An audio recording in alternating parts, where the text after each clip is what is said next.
Betul? Oke. Yang keluar dari kubur atas nama siapa? Yang tadi? Yesus. Kata Yesus, waspada, jangan percaya atau percaya?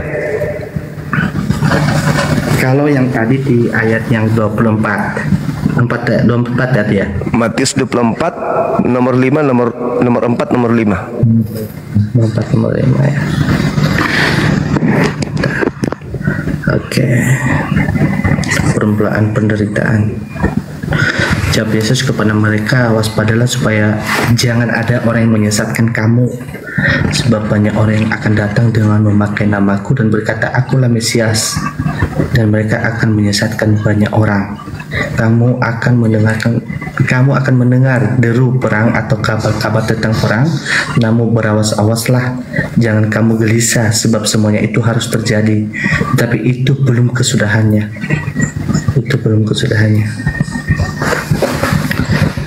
Bagaimana? Ada penyesat yang datang memakai nama Yesus Kristus. Pernah nggak murid-murid ini dianiaya, disesa, diperangi? Ya belum masuk ke situ, belum. Oke, baik. Belum. Jadi penyesatnya itu datang memakai nama Yesus Kristus atau Yesus Mesias. Nah, sekarang kembali kepada tema yang tadi. Yesus dinubuatkan, aku tidak akan mati. Berarti yang diserahkan. Nah, berarti yang diserahkan itu adalah orang yang tadi di Yohanes berapa tadi? Yohanes 10 ya tadi ya. Yohanes yang mana? Yang tadi ada Mazmur 118. Oh iya. Iya, Yohanes 10. Nomor berapa tadi? Yohanes 10 nomor 17 18. 18. Tapi ada hal menarik. Ketika orang yang ditangkap ini ternyata betul-betul bukan Yesus. Ketika ternyata yang ditangkap, diadili ini disangka Yesus, itu ternyata bukan Yesus. Itu tertulisnya di dalam Kisah Para Rasul, di Lukas 22 nomor 69. Lukas 22 nomor 69.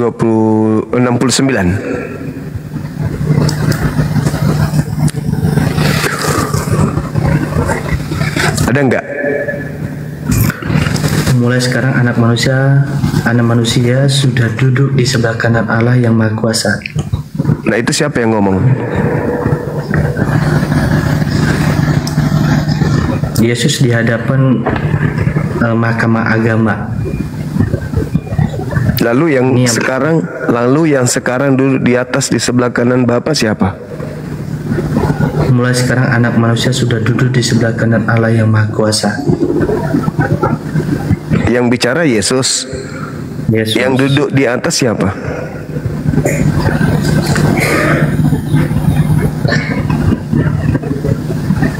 Yesus. Berarti ada berapa Yesus? Sebenarnya kalau saya tafsirkan sendiri ya, sorry kalau salah. Nanti ya, silakan. Demi apologet ya. Silakan. Di sini kan lagi di sidang tuh, lagi ditanyai. Sidang ditangkap ya, udah ditangkap.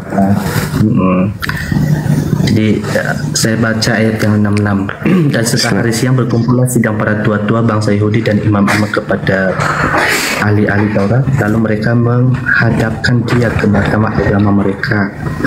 Katanya, jikalau engkau adalah Mesias, katakanlah kepada kami. Jawab Yesus, sekalipun aku mengatakannya kepada kamu, namun kamu tidak akan percaya.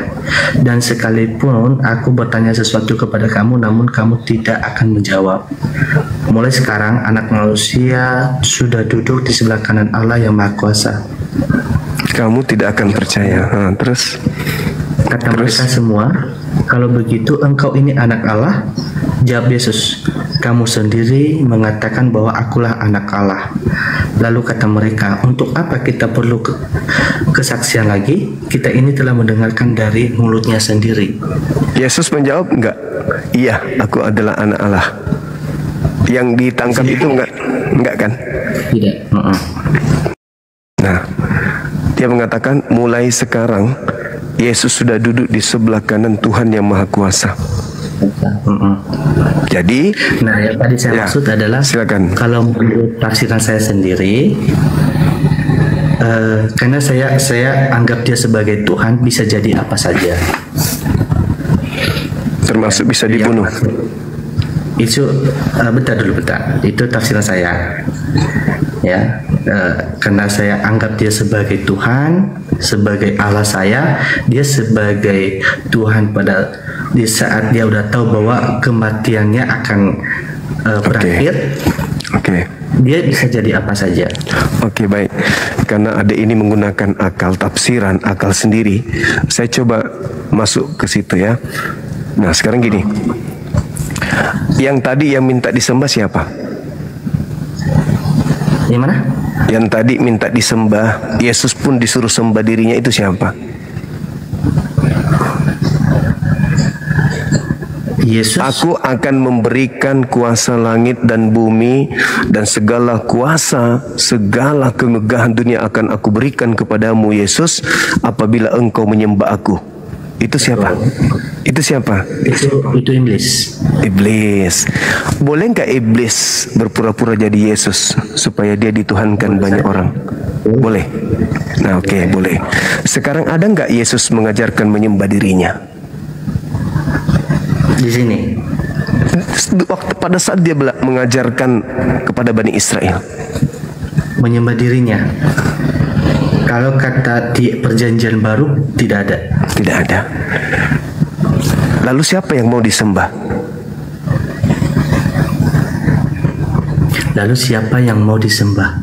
Ya. Yesus. Yesus mana ada pernah mau disembah? Di mana itu? Ya. Karena kalau dalil itu saya juga nggak bisa saya hubungkan dengan ayat saya nggak bisa. Ya mohon maaf. Cuman kalau menurut yang seperti yang saya anut adalah di mana di saat dia menanyakan di Yesaya kalau nggak salah itu akan ada Mesias. Mesias itu kan jadi gini.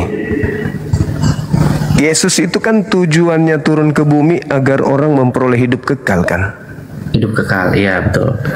Yohanes 3 ayat 16. Yesus memberikan hidup kekal itu dengan memberikan kunci di Yohanes 17 nomor 3. Hidup kekal itu adalah mereka mengenal Engkau satu-satunya Tuhan yang benar dan mengenal Yesus Kristus yang Engkau utus. Pertanyaan saya nih, Yesus mau dikenal sebagai utusan Tuhan atau sebagai Tuhan untuk kita memperoleh hidup yang kekal? Sebagai dua-duanya bisa jadi. Nah, itu dalil, jangan tabrak dalil. Yesus Yohanes 17 nomor 3, hidup kekal itu adalah mereka mengenal Engkau satu-satunya Tuhan. Jangan dua-duanya. Dan mengenal Yesus yang Engkau utus. Nah, sekarang pertanyaan saya, Yesus mau dikenal sebagai apa agar orang itu mendapat hidup kekal? Sebagai utusan Tuhan atau sebagai Tuhan?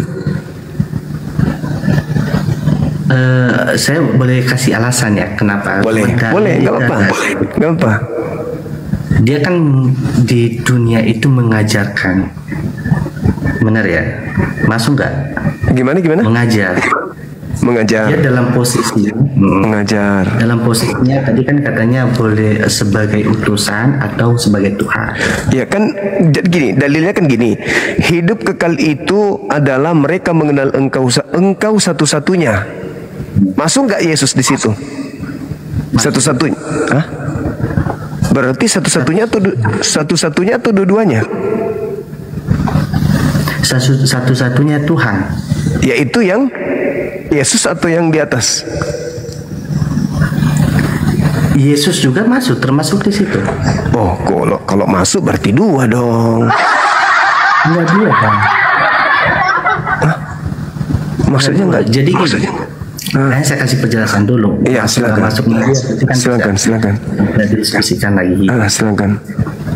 Jadi menurut saya, kenapa saya bilang itu boleh sebagai utusan, sebagai Tuhan itu karena pada saat dia mengajarkan, dia sebagai apa di situ?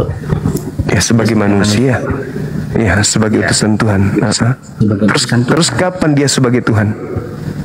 Pada saat dia keluar dari kubur. Dia sebagai Tuhan itu di saat dia sebenarnya dia bukan di saat itu lain sebagainya, dia pada saat itu juga sebagai Tuhan. Dalilnya di mana itu? Nah itu dia, kalau ditanya dalil aku belum hafal. Kenapa adik ini kemudian menganggap dia Tuhan? Karena adik sudah percaya kepada yang keluar dari kubur sebagai Tuhan. Maka terus siapa yang ngajarkan kalau dia Tuhan? Sementara dalilnya, hidup kekal itu adalah mereka mengenal Engkau satu-satunya Tuhan. Oke. Dan mengenal Aku, Yesus yang Engkau utus. Ya kan? Yesus berkata di dalam Yohanes 8 nomor 17, nomor 18, nomor 16, 17, 18, Aku dan Bapa adalah dua.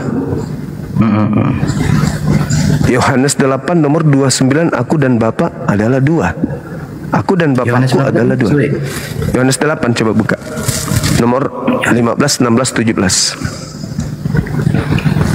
15 ya. Iya. Yohanes 18. Yohanes 8. Yohanes 8, sorry. Maaf. Yohanes 8.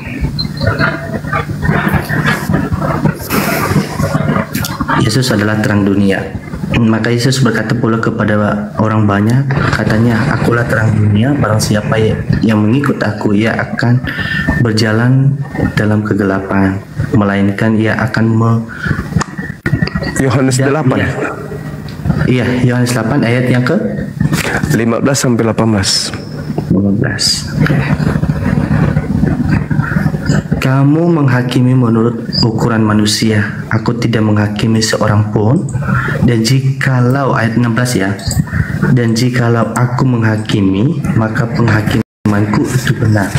Sebab aku tidak seorang diri, tetapi aku bersama dengan Dia yang mengutus aku. Tidak seorang diri. Berarti kalau tidak seorang diri, aku bersama dengan Dia yang mengutus aku. Itu berapa di situ?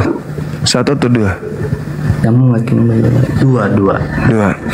Data selanjutnya, bukankah di dalam kitab Tauratmu dikatakan bahwa dua saksi? Dia sebut dua kan? Dua orang saksi sah. Nah, akulah yang bersaksi tentang diriku sendiri dan juga Bapa. Oke, berarti dua. Berarti aku dan Bapa adalah dua. Nah, terus ketika tadi mengatakan hidup kekal itu adalah mereka mengenal Engkau satu-satunya Tuhan, kenapa adik ini mengatakan Yesus itu adalah Tuhan itu sendiri? Sementara dia mengatakan dan mengenal Aku yang Engkau utus, berarti dia dikenal sebagai utusan Tuhan, jangan dikenal sebagai penyamun, sebagai tukang sihir, tapi dikenal sebagai rasul utusan Tuhan. Kan gitu. Nah, jadi menurut Yesus hidup kekal itu diperoleh dengan mengenal Dia sebagai utusan Tuhan. Kalau kita mengenal Dia sebagai Tuhan, kita nggak memperoleh hidup yang kekal. Yohanes berapa itu? 17 nomor 3. 17.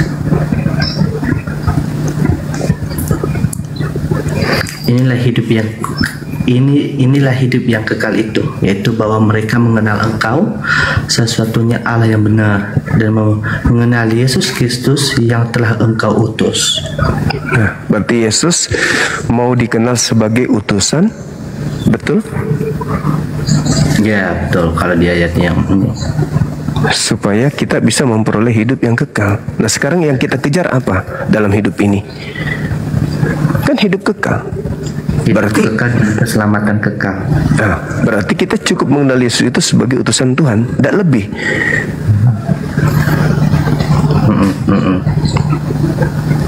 Kan gitu. Iya kan ya? Ya, ada satu hal yang menarik terkait saudara-saudara kami Kristen. Mudah-mudahan ada ini tidak termasuk. Ketika mereka menganggap Yesus itu lebih dari siapa Yesus menurut Yesus. Nah, ini yang celaka. Yesus bersaksi tentang dirinya di dalam Yohanes 5 nomor 36. Apa kata beliau? Berapa? Yohanes 5 nomor 36.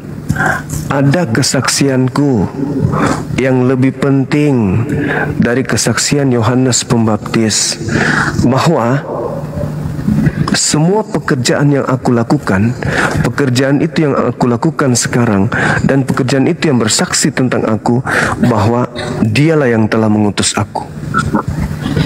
Jadi Yesus bersaksi kalau dia melakukan pekerjaan seperti membangkitkan orang mati, orang lumpuh berjalan, orang buta. Justru pekerjaan-pekerjaan itu bersaksi kalau dia itu utusan Tuhan, bukan dia Tuhan.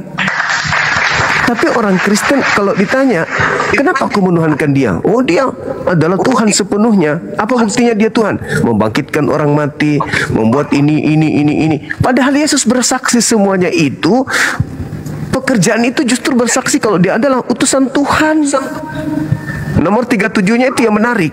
Coba boleh nggak dibaca biar saya dengar juga? Boleh. Bapa yang mengutus aku, dialah yang bersaksi tentang aku. Kamu tidak pernah mendengar suaranya, rupanya pun tidak pernah kamu lihat. Jadi Yesus pernah nggak dilihat rupanya Yesus? Pernah. Enggak, maksudnya orang-orang saat itu. Belum, secara khas belum. Kalau orang saat itu pernah nggak melihat Yesus? Murid-muridnya mendengar suara Yesus? Mereka mendengar suara Yesus juga nggak? Mendengar. Coba dibaca ulang lagi. Saya juga masih. Apa yang mengutus aku, dialah yang bersaksi tentang aku. Kamu tidak pernah mendengar suaranya, rupanya pun tidak pernah kamu lihat. Bapa yang bersaksi tentang aku, dialah yang telah mengutus aku. Kamu tidak pernah mendengarkan suaranya, kamu tidak pernah melihat wajahnya. Jadi Bapa dan Yesus sama nggak? Bapak itu nggak pernah dilihat oleh muridnya, Bapak itu tidak pernah didengar oleh muridnya. Jadi Yesus yang mereka lihat dan yang mereka dengar ini siapa? Bapak atau bukan?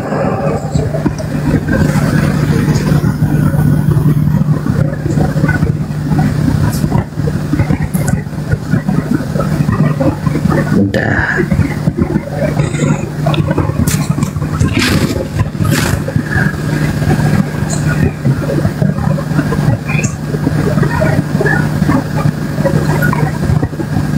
Tetapi kalau kita lihat dari kesaksian dari murid-muridnya di Yohanes 13 ayat yang ke-13, itu kan sesudah, aku coba baca ya, nanti Bang Juma silakan nanti. Guru, Tuhan, kamu menyebut aku guru dan Tuhan, dan katamu itu tepat. Itu Yesus yang berkata ya.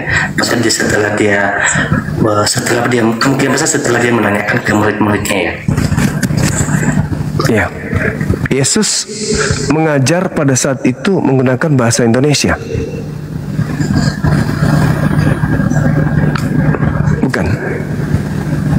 Bukan bahasa Yunani. Bahasa Yunani.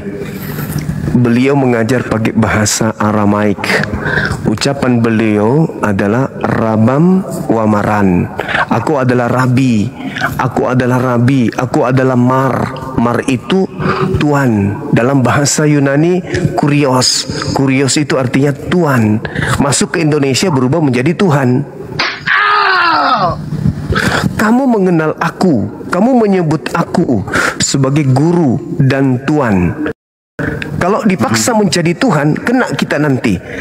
Apa buktinya? Yesus mengatakan Kurios itu adalah Tuhan. Tuhan itu artinya junjungan. Junjungan itu artinya pembimbing. Pembimbing artinya gembala yang menuntun mereka. Coba lihat di dalam Yohanes 7 nomor 28 nomor 29. Nah, itu bukti kalau dia hanya Tuhan. Yohanes 7 ya. Iya. 28 29.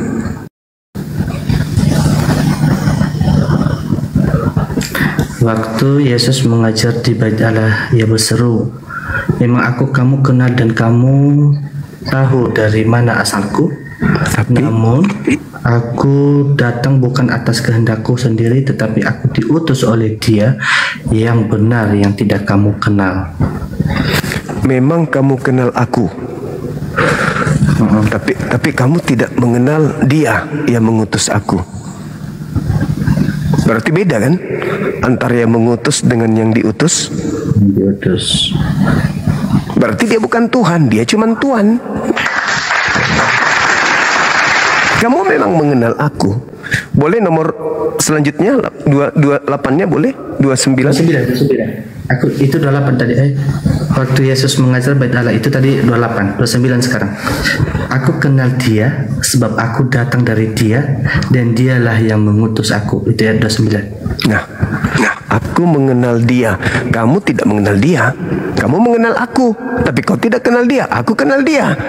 Sebab Dia yang telah mengutus aku. Berarti memang antara Dia yang mengutus dengan yang pengutus yang diutus ini beda. Terakhir boleh nggak? Khotbah Petrus. Petrus apa? Kisah Para Rasul 2 nomor 22. Hah? Kisah Para Rasul bukan Petrus. Iya, tapi itu Petrus yang diceritakan lagi berkhotbah. Ya, Petrus berapa? 2. 22. Ya. Ayat yang ke? Kisah Para Rasul 2 nomor 22. Nomor 2 ayat 22. Sorry. Iya. Judulnya itu Pentakosta.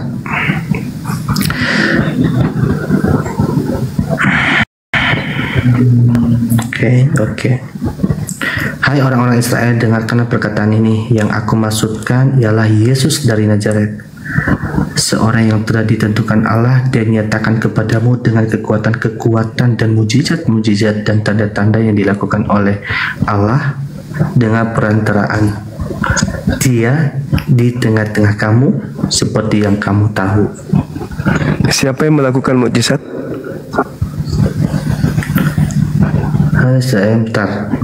Yesus dari Nazaret, seorang yang telah ditentukan Allah dan dinyatakan kepadamu dengan kekuatan-kekuatan dan mujizat-mujizat yang dilakukan oleh Allah melalui perantara. Namanya? Dia di tengah-tengah kamu seperti yang kamu tahu. Itu kemungkinan besar Yesus. Ya, memang Yesus. Jadi Yesus melakukan mukjizat. Yang melakukan itu siapa? Tuhannya kan? Melalui perantaraan Yesus. Nah, dia sudah ditentukan sebagai orang yang melakukan mukjizat di tengah-tengah Bani Israel. Tuhan melakukan mukjizat. Jadi kalau Yesus pada saat itu tiba-tiba saja memindahkan matahari dari barat ke timur, bukan dia yang memindahkan matahari itu, tetapi Tuhan pencipta langit dan bumi melalui perantaraan Yesus. Makanya dalam Yohanes 5:36 ada kesaksianku yang lebih penting, bahwa seluruh pekerjaan yang aku lakukan, pekerjaan itu yang bersaksi bahwa aku adalah utusan Tuhan. Nah sekarang ketika Tuhan melakukan pekerjaan melalui Yesus, sekalipun Yesus mengatakan dosamu telah aku ampuni, aku adalah Tuhan, bla bla bla bla bla, rupa-rupanya yang melakukan itu adalah Tuhan melalui perantaraan Yesus. Yesus bukan, dia hanya perantara saja. Nah, bagaimana dengan murid-muridnya? Tadi kan ada ini mengambil Yohanes 13 nomor 13. Jangankan satu dalil seperti itu, kata Yesus nih, Jangan seperti kita mencomot-comot Yohanes 3 nomor 16, Yohanes 10 nomor 30, Yohanes 13 nomor 3. Wah, dia itu bukti.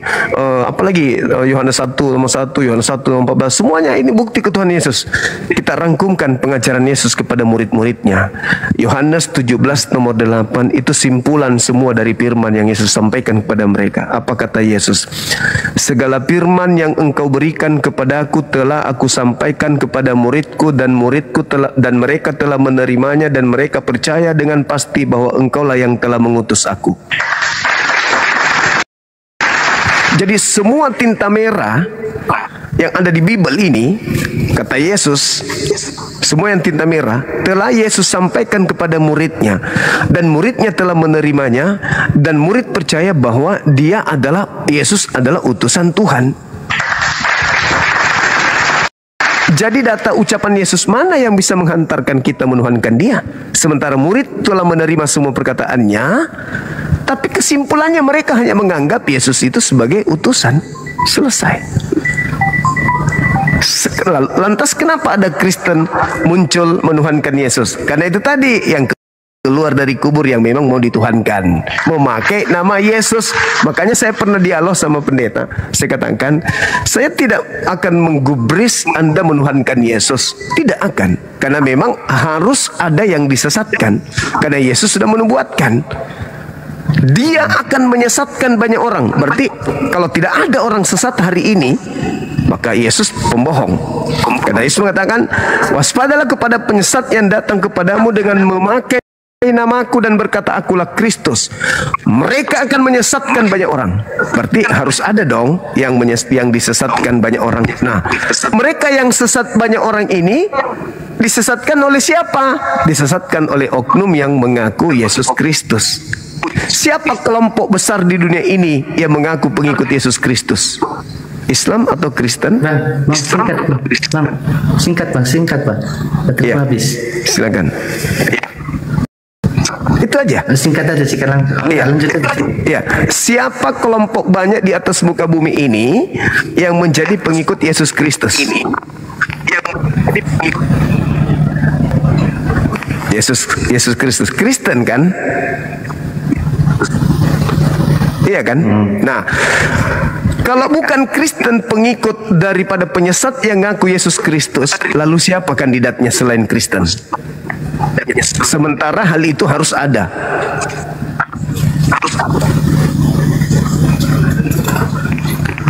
Oke, saya kira cukup dari saya, Dek. Nanti Anda tinggal cari, kalau Kristen ini bukan pengikut penyesat yang mengaku Yesus Kristus yang banyak itu, lalu kelompok mana yang menjadi pengikut Kristus palsu? Sementara di muka bumi ini cuma ada satu kandidat.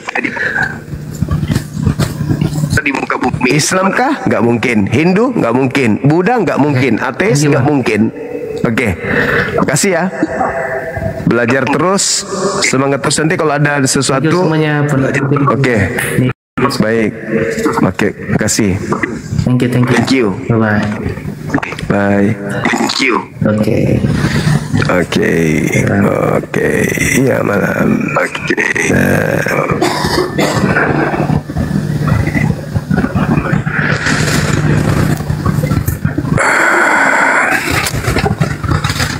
Alhamdulillahirrabbilalamin. Minimal yang dibawa juga mencatat. Ada yang nggak bisa tidur. Woi, bangun!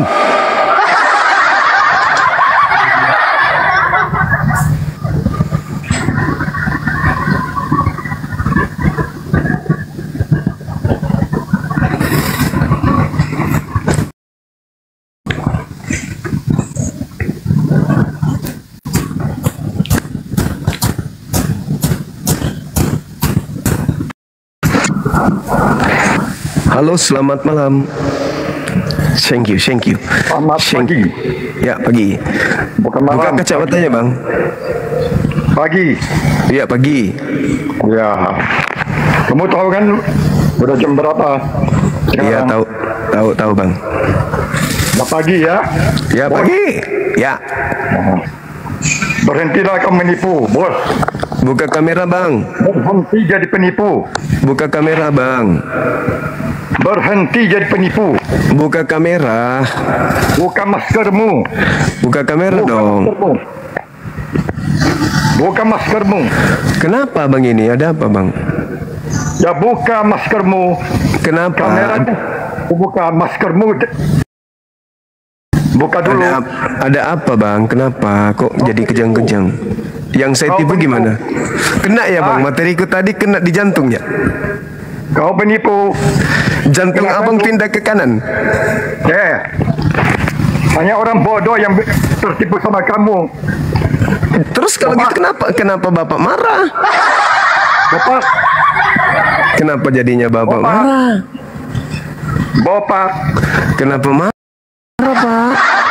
Kau baca Yohanes 10:30. Bapak. Aku dan bapak adalah satu. Ya. Memang. Kenapa kau bilang dua? Tolong.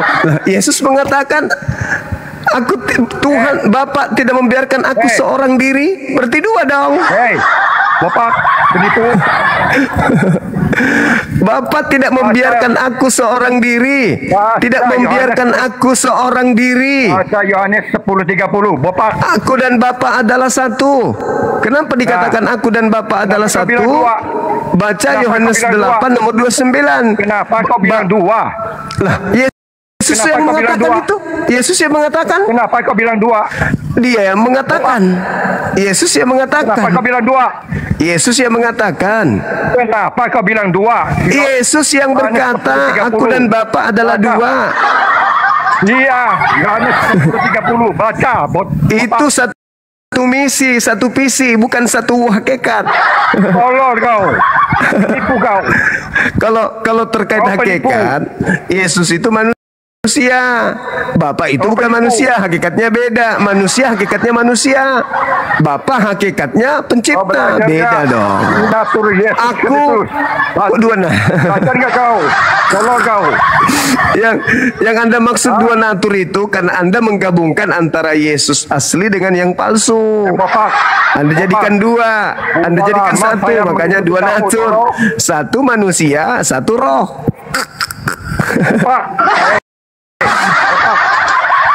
Iblis itu roh bang, iblis itu roh. Yesus itu manusia. Anda gabungkan menjadi satu. Dua natur lah dia. Hati-hati kau. Bapak. Kenapa bang? Sudah kurekam. Sudah kukirimkan ke Dosma. Paham kau? Takut aku. Aduh. Paham kau? Aduh takut. Takut, minum cucu dulu cepat. Aku takut sama dosmen. Aku takut sama dosmen. Tolong. Tolong. Ada dosmen. Buka masker kau. Kenapa mengamuk? Kenapa? Kau ganteng. Tolong kau. Justru saya jelek makanya pakai masker abang. Kalau saya ganteng kayak abang, nggak pakai masker aku. Kalau aku hidup di luar sana, udah aku hajar kau. Udah aku habisi Islam itu. Kenapa bisa? Kau tahu? Udah aku habisi Islam. Kenapa bisa bang? Islam ganggu abang? Kau jangan diturunkan. Saya tidak belajar Islam, Bapak. Kenapa abang mau habisin Islam? Belanda sudah menghabisin kami 350 tahun lamanya. Kok abang masih mau lanjut? Bukankah bersandiwara seperti agama kasih kan lebih bagus, berkamuflase? Kami ajaran kasih loh. Sudah nggak betah lagi berpalsu-palsu ria ajaran kasih. Mau penampakan aslinya lagi gitu. Mau perlihatkan lagi yang asli. Ajaran kasih. Tuhan aja kalian bunuh. Tuhan kalian aja. Setuju itu. Tuhan aja kalian bunuh. Menjajah Eropa, Afrika, Asia Barat, Asia Selatan. Tuhan aja kalian bunuh. Apalagi cuman manusia. Tuhanmu aja kalian bun-bun. Inna lillahi wa inna ilaihi raji'un. Kau boleh bodoh-bodohi Bapak. Telah berpulang ke rahmatullah Tuhannya Roy Valentino. tadi minta naik. Kenapa tidak dinaikkan? Bapak, Ini sudah dinaikkan, tapi cuma naik marah-marah. mau menipu umat Kristen. Hah? Saya tipu apa? Kau bilang Yesus dan Bapa adalah dua kan? Baca Yohanes 8. Baca Yohanes 8. Berani nggak? Yohanes 10:30. Baca. Berani nggak baca Yohanes 8 nomor 17 sampai 18? Berani nggak? Itu konteksnya itu apa? Ya, sama. Yohanes 10:30 itu konteksnya apa juga? Kalau kau mau tahu konteksnya Yohanes 10 nomor 30, baca nomor 34 sampai 36. Wah, Bang Suma dilawan. Keren. Jemaah. Cukup Apa? kau belajar Duina Apa? Yesus Kristus. Kalau Tuhan pencipta langit dan bumi, hei, Paham kau? Tuhannya Yahudi ada berapa natur? Tuhannya Yahudi. Apanya Duinatur? Iya, Tuhannya Yahudi. Tuhannya Yahudi itu ada berapa natur? Trinitas. Di mana tertulis di kitabnya Yahudi kalau Tuhannya Trinitas? Kau baca Kejadian. Kejadian apa? Kejadian 1. Baca Yang itu. ada berapa Ayat di situ? 1 sampai Ada 6. berapa di situ? Baca. Ada Baca berapa? Itu. Baca. Roh Baca. Roh Tuhan melayang-layang. Nah, Ada air. Yang mana lagi? roh Ada Tuhan. Ada roh Tuhan. Berarti yang di Ayub 27 nomor 3 itu roh Tuhan dalam hidung gitu. Goblok kau. Goblok kau, hei. Saya tidak berbicara tentang Ayub. Kejadian Iya. 1. Kalau Anda menganggap roh Tuhan, kejadian Tuhan satu punya roh. itu roh Tuhan, Tuhan punya roh. berarti Anda harus mengakui Ayub 27 nomor 3 itu Lanjutkan roh dulu Tuhan. Kejadian itu. Roh Tuhan Lanjutkan ada di dulu dalam kau. roh Tuhan ada di dalam lubang hidungku. Lanjutkan dulu kau. Berarti roh Tuhan itu, Bahasanya yang utuh. Lanjutkan jadi dulu. roh Tuhan itu Tuhan. Lanjutkan dulu. Jadi roh Tuhan itu Tuhan. Kenapa tidak berani? Jadi roh Lanjutkan Tuhan dulu. itu Tuhan. Iya, bagian dari Trinitas. Paham nggak kau? Bapak. Ya. Berarti roh Tuhan nggak itu kau? adalah Tuhan. Nah, Hah? sekarang di dalam Kejadian 6 nomor 3. Kalau batu, Bapak, kalau batu tidak memiliki roh, itu batu. Yesus itu Paham disebut nggak kau? batu. Kisah para Rasul 4 nomor 11. Kenapa Yesus kau adalah lari ke- batu. Hei, Kenapa kau lari ke Kisah yang para lain? Rasul 4 Baca nomor dulu 11. Kejadian 1 itu sampai 6. Yesus adalah batu. Baca dulu, Bapak. Baca dulu. Jangan emosi Baca yang dong. utuh. Jangan emosi dong. Baca yang utuh. Yesus adalah batu penjuru Baca yang yang utuh. dibuang oleh tukang-tukang bangunan. Gitu loh, Bang. Selesaikan dulu bacaannya. Selesaikan dulu. Yesus adalah batu Diam. yang dibuang oleh tukang-tukang Diam, kau. bangunan. Teruskan dulu Kejadian 1 sampai Tukang ayat 6. bangunan membuang batu. Biasanya kalau tukang bangunan itu membuang batu pondasi, Bang. Batu pondasi atau batu bata, batu merah atau batu hebel Udah cukup. itu. Kalau Yang Yahudi itu Trinitas. Kolose 2 nomor 9 malah di situ dikatakan batu sakarnya Yesus juga Tuhan, Bang. Jangan kemana-mana. Iya, maksudku kenapa di Kolose 2:9 batu sakarnya Yesus juga Tuhan? Kenapa, Gak Bang? usah kemana-mana dulu. Yang mana yang Tuhan ini? Sampai 6 dulu. Saudaraku, yang mana yang Tuhan ini? Batu sakar atau roh yang melayang-layang? Saya bertanya serius loh, serius saya bertanya. Saya bertanya loh, bukan menghina, saya bertanya. Yang mana yang bukan Tuhan? bertanya. Yang Bukan yang guru, mana kan? Tuhan Anda ini yang Kamu kan mana? mengaku guru kan? Gurunda kan? Kolose 2 nomor 9, batu sakar Yesus itu kepenuhan ilahi. Nah, pertanyaan saya, Tuhan Anda yang mana? Yang batu sakar atau yang melayang-layang di udara? Dengar dulu. Bapak.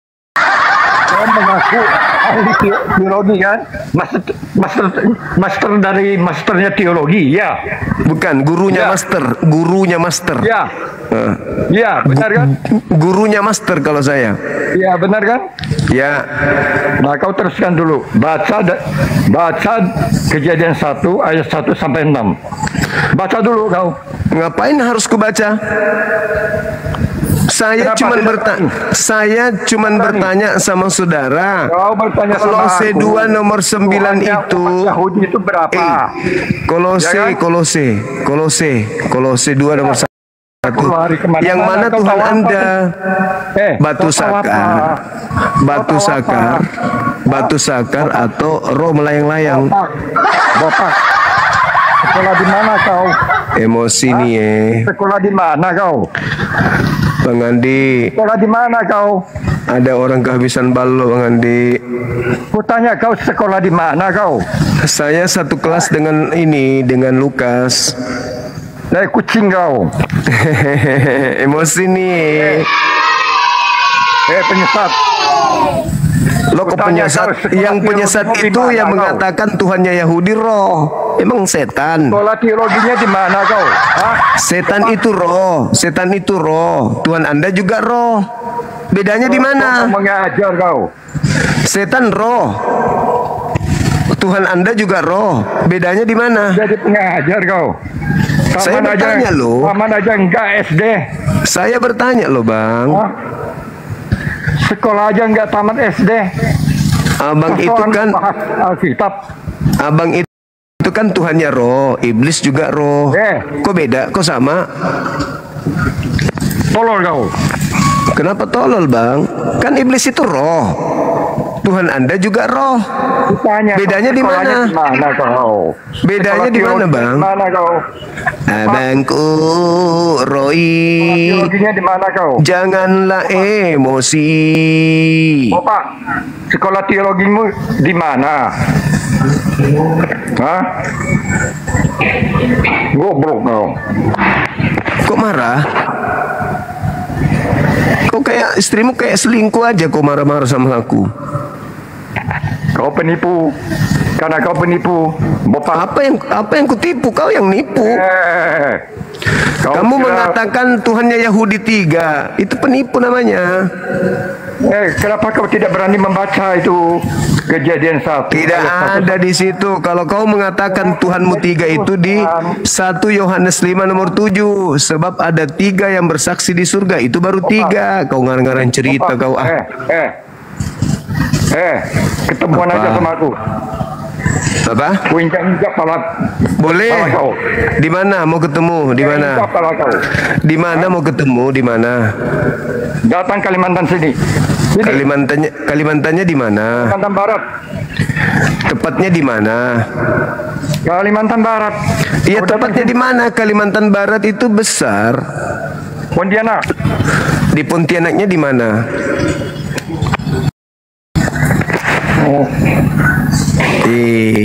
Ngajak ketemuan tapi takut kasih alamat, gimana dong? Kasih alamat yang lengkap biar saya berangkat besok. Kau itu. Kamu berdiri aja susah. Berdiri susah. Kamu kentut aja 3 jam baru perih anusmu hilang. Mau kentut aja kau kayak setengah mati. Kau mau menghadapi Bang Suma gimana ceritanya? Aduh. Kata binimu, lu selalu kentut berdahak. Mana dong? Kentutnya berdahak. Campur darah pula tuh katanya. Parah ini teman-teman, kok datangnya marah ngamuk. Kamu tinggal jelaskan, Bang Suma, kamu keliru Bang, yang benar itu begini. Jelasin aja, kok maki-maki lah. Nama orang dibawa-bawa, bopak-bopak. Emang kenapa kalau kami kembar? Iri ya, pingin kembar juga. Halo Bang Handi, dari sekte mana Bang? Sekte Pontianak. Sekte Pontianak. Halo Wawan. Saudara Jeffrey, buka kamera dong. Buka kameranya, Dek. Wawan. Wan.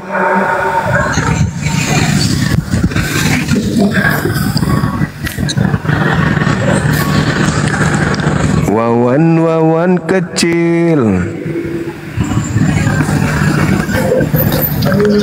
Assalamualaikum warahmatullahi wabarakatuh, Gurunda. Waalaikumsalam warahmatullahi wabarakatuh. Gemerak nah. Ya, selamat pagi Pak Juma. Ya, pagi. Dia Ya. Topo keluar dari kubur. Ya, siapa yang keluar dari kubur? Yesus Kristus. Yesus Kristus keluar dari kubur. Berarti dia mengalami kematian. Iya dong. Tapi Yesus mengatakan, aku tidak mati. Dia mengatakan begitu, Bang. Di mana dikatakan tidak mati? Coba Anda lihat di dalam Mazmur 118 nomor 17. Mazmur. Ya. Mazmur kan perjanjian lama. Ya, tapi kan itu Yesus. Di mana? Di Mazmur berapa tadi? 118 nomor 17. Mazmur. Buka kameranya dong. Tunggu lo. Bukalah. So cantik pula ini. Ya kau bukalah maskermu cuma dada. Apa pula kau bermusuhan sama maskerku? Hah? Nah. Buka. Ya udah, mana? Itu. Kenapa nggak buka? Nah, gitu dong. Udah cakep begitu kok sembunyi. Mazmur berapa tadi? 118 118 ayat 17.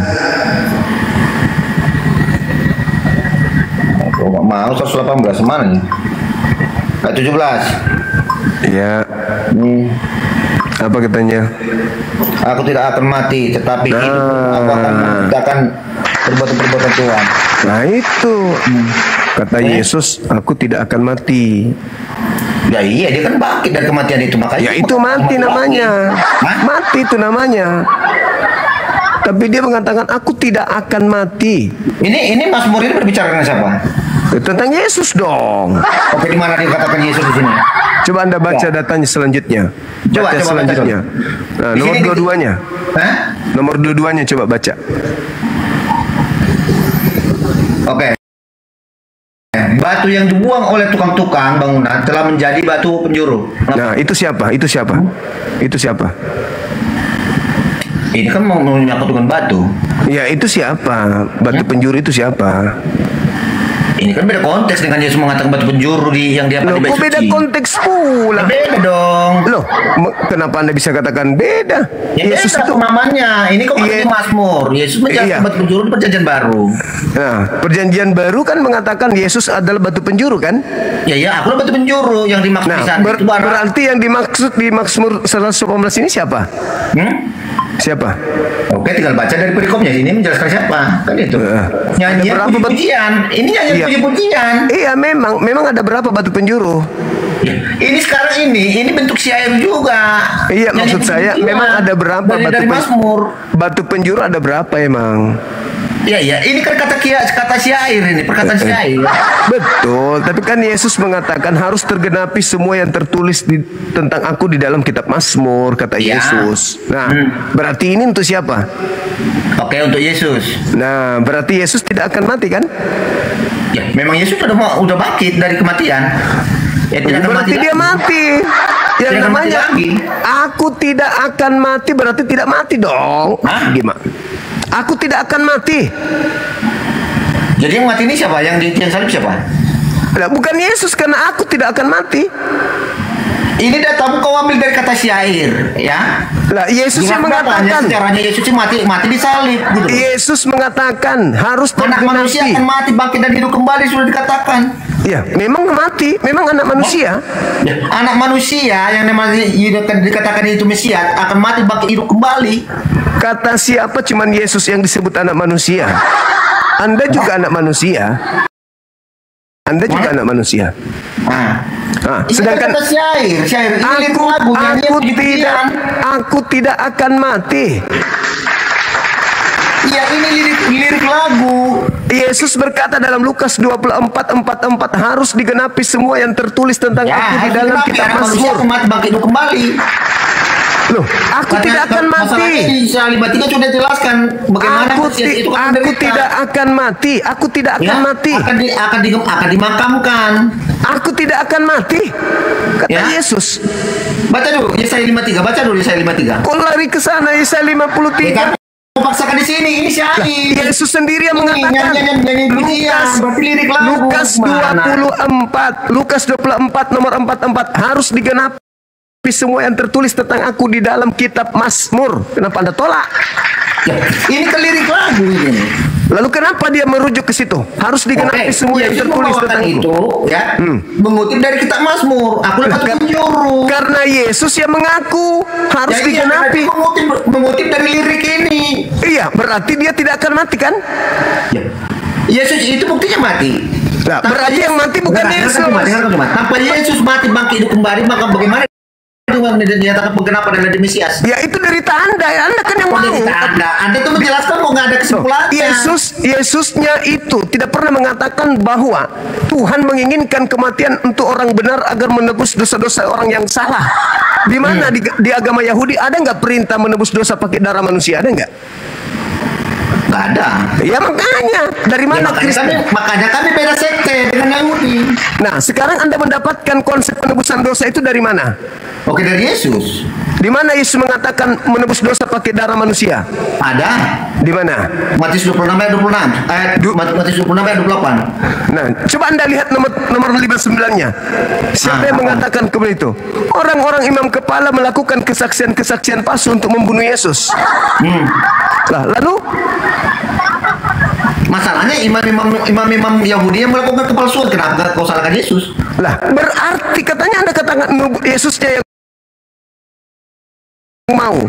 Harusnya kalau Yesus yang mau. Yesus itu penggenapan. Kalau Yesus itu menggenapi, penggenapan itu tergenapi. Penggenapan dari mana? Penggenapan dari mana? Penggenapan dari mana? Ya penggenapan dari Yesaya 53. Lah tadi katanya beda Yahudi dengan Kristen. Ya, kenapa pakai kitabnya Yahudi? Kami kan membawakan kitabnya Musa, kitab Taurat. Nah, apa hubungannya? Apa hubungannya kitabnya Musa? Apa hubungannya kitabnya Musa dengan Kristen? Ya, kami beriman pada kita pada nabi-nabi terdahulu. Ya, hubungannya bukan masalah hubungannya. Yesus jadi kalau Anda beriman, ya Yesus orang Yahudi, Anda yang Kristen, ku bilang apa hubungannya dengan kitabnya Yahudi? Kamu punya Yesus, makanya kami katakan Kristen. Mulai masuk angin. Di mana kitabnya Yahudi tertulis untuk kalian? Yesus itu orang Yahudi. Yesus, kalian yang kumaksud, kalian Kristen. Kami pengikut Kristus. Yesus berkata, aku diutus hanya kepada domba yang sesat dari umat Israel.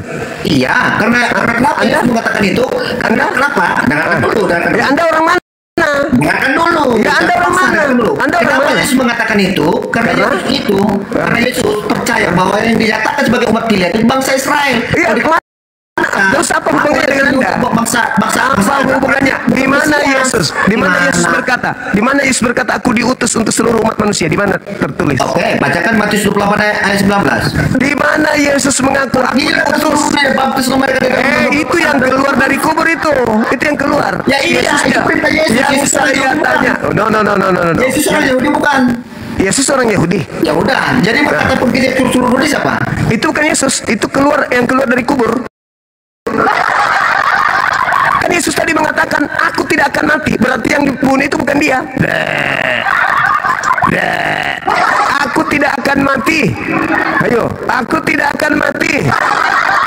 Aku tidak akan mati. Berarti yang keluar, berarti yang dibunuh itu siapa? Maunya jadikan orang Yahudi sebagai korban untuk dosa-dosanya. Wah, enak aja. Yesus mengatakan bahwa penguasa dunia itu adalah iblis. Ayo. Siapa penguasa dunia kata Yesus? Siapa penguasa dunia kata Yesus? Ayo. Siapa penguasa dunia kata Yesus? Kata Yesus penguasa dunia itu siapa? Bukan pengikut Yesus. Yesus hanya untuk Bani Israel. Yesus berpesan kepada muridnya agar jangan ke bangsa lain, tapi pergilah kepada domba yang sesat dari umat Israel. Itu kata Yesus asli. Kalau yang palsu, pergilah ke seluruh dunia, jadikanlah seluruh bangsa jadi muridku. Itu palsu. Kalau yang asli, jangan pergi kepada seluruh dunia, tapi pergilah kepada domba yang sesat dari Yesus yang asli. Yesus yang asli berkata, jangan pergi ke bangsa lain. Yang palsu, pergilah ke bangsa lain. Oke, jadi Mesias yang asli itu yang dibilang Yesus yang mana? Yang datang ke tengah-tengah Bani Israel. Siapa? Yang mana? Yang mana? Yesus yang tertulis di mana dia? Di dalam kitabku sendiri. Oh, berarti kitab kebenaran. Kitabmu yang menceritakan tentang pengakuan Yesus. Iya, berarti kitab kami Injil yang benar yang dikatakan Quran dong. Enggak lah, ada aja. Oh, berarti Injil. Ini bilang Injil. Dengarkan dulu. Ini kami bilang Injil. Jadi Allahmu mengatakan, berimanlah pada kita terdahulu Taurat Zabur Injil. Mana kitabnya? Kitabnya? Mana kitabnya? Allahmu mengatakan, berimanlah pada kita terdahulu Taurat Zabur Injil. Injil diturunkan kepada Nabi Isa. Iya, kitabnya mana? Nabi Isa mana? Kau mengatakan, Allah sendiri mengatakan dia menurunkan kitab Taurat Zabur Injil kepada Nabi Isa, kepada Nabi Isa. Masih ada nggak kitabnya? Masih ada nggak? Kepada Nabi Musa. Masih ada nggak kitabnya? Kitabnya itu tak ada lagi. Tak ada lagi. Kalau yang sekarang kita punya yang benar kau atau Quranmu? Quran saya benar. Hah? Benar. Quran saya yang baca dulu. Al-Maidah baca dulu. Al-Maidah apa yang dikatakan di situ? Coba baca dulu. Ya, Anda yang bawa. Coba. Pandai karena kau cuma. Ya, sekarang coba. Cuma kau mau bantah-bantah. Ya, silakan. Silakan. Ya, Al-Maidah 48 baca. Ya. Apa yang dikatakan di sana? Itulah makanya jangan asal bernarasi Jumat. Kamu sendiri kau cuma menyebut tapi kau nggak sanggup menyatakan itu apa? Tunggu, sabarlah. Slow.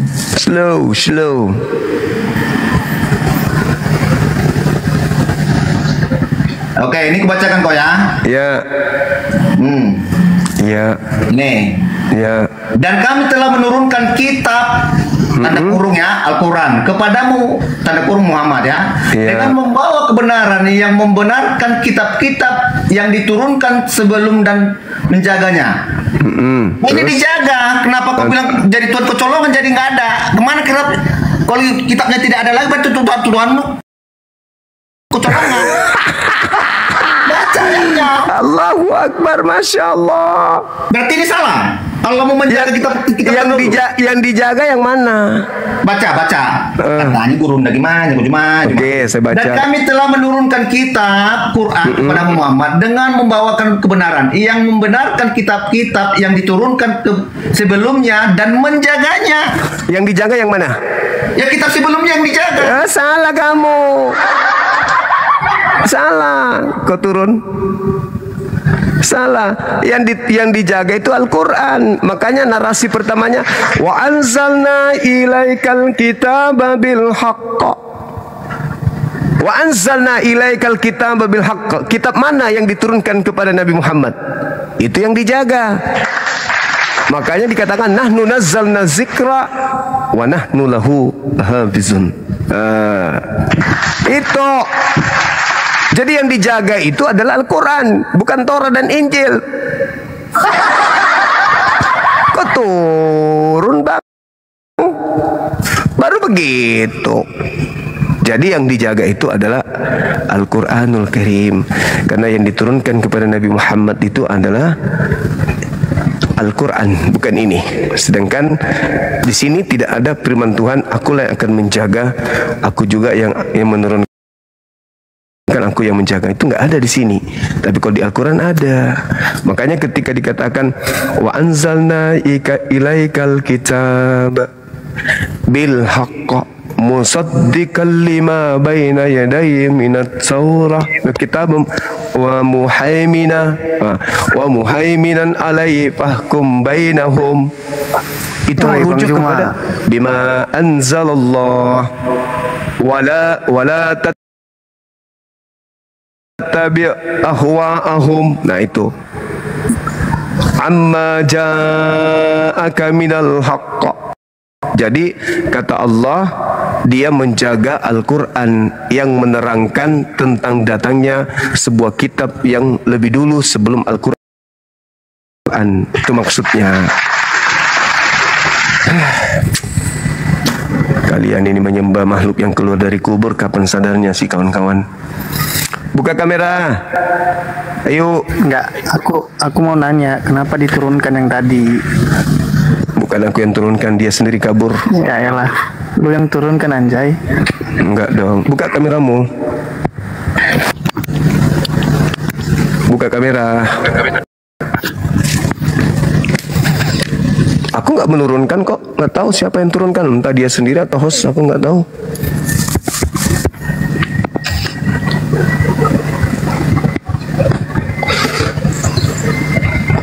Halo, buka kameranya bang.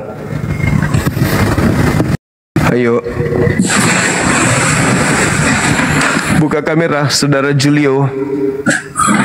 Oke, selamat pagi Bang Juma. Pagi. Boleh buka kamera. Tunggu sebentar Bang Juma. Dengan siapa, Bang Julio? Iya. Oke.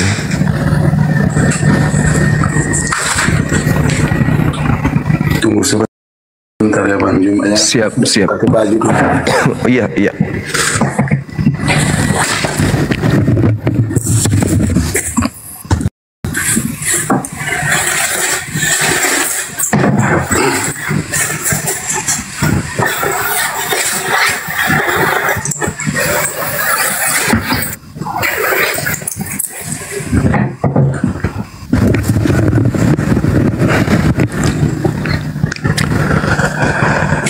Kau tempatku meminta, kau tempatku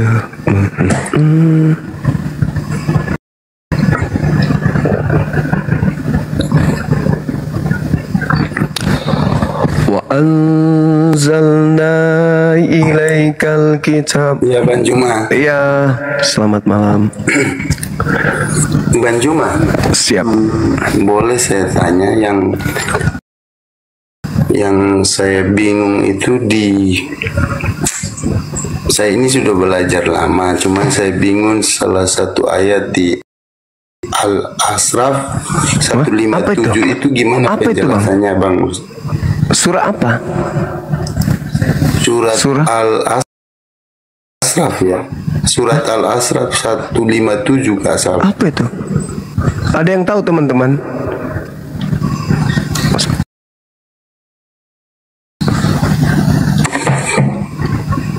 Surah apa itu? Baca dulu bang.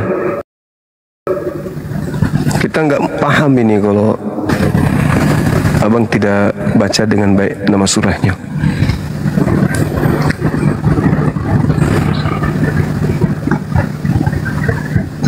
Yang sudah dinubuatkan di dalam Injil sama Taurat. Itu loh surah. Alladzina yattabi'una ar-rasul nabiyul ummin, itu ya? Nah, iya. Terus alladzina itu yang saya mau minta penjelasannya dari Bang Juma. Terkait dengan Al-Araf ya, nggak salah saya dari Al-Araf. Terkait apa bang? Al-Araf 157. Iya. Terkait dengan unsila ma'ah ulaika humul. Maksudnya gini Bang Juma, kalau yang dinubuatkan di dalam Taurat dan Injil itu Taurat dan Injil yang di mana? Saya juga pengen tahu gitu. Iya. Kalau ayat itu menjelaskan seorang nabi yang ummi yang namanya mereka dapati di dalam Injil dan Torah. Berarti kalau Injil berarti ketetapan-ketetapan yang Tuhan berikan kepada Nabi Isa, Bang. Dan juga kepada Nabi Musa. Nah, sedangkan Al-Quran mengatakan, ya ahlal kitab, lima talbisunal haqqa bil batil wa taktumul haqqa wa antum ta'lamun. Bahkan kalau kita lihat dalam surah Al-Maidah, di situ Allah mengatakan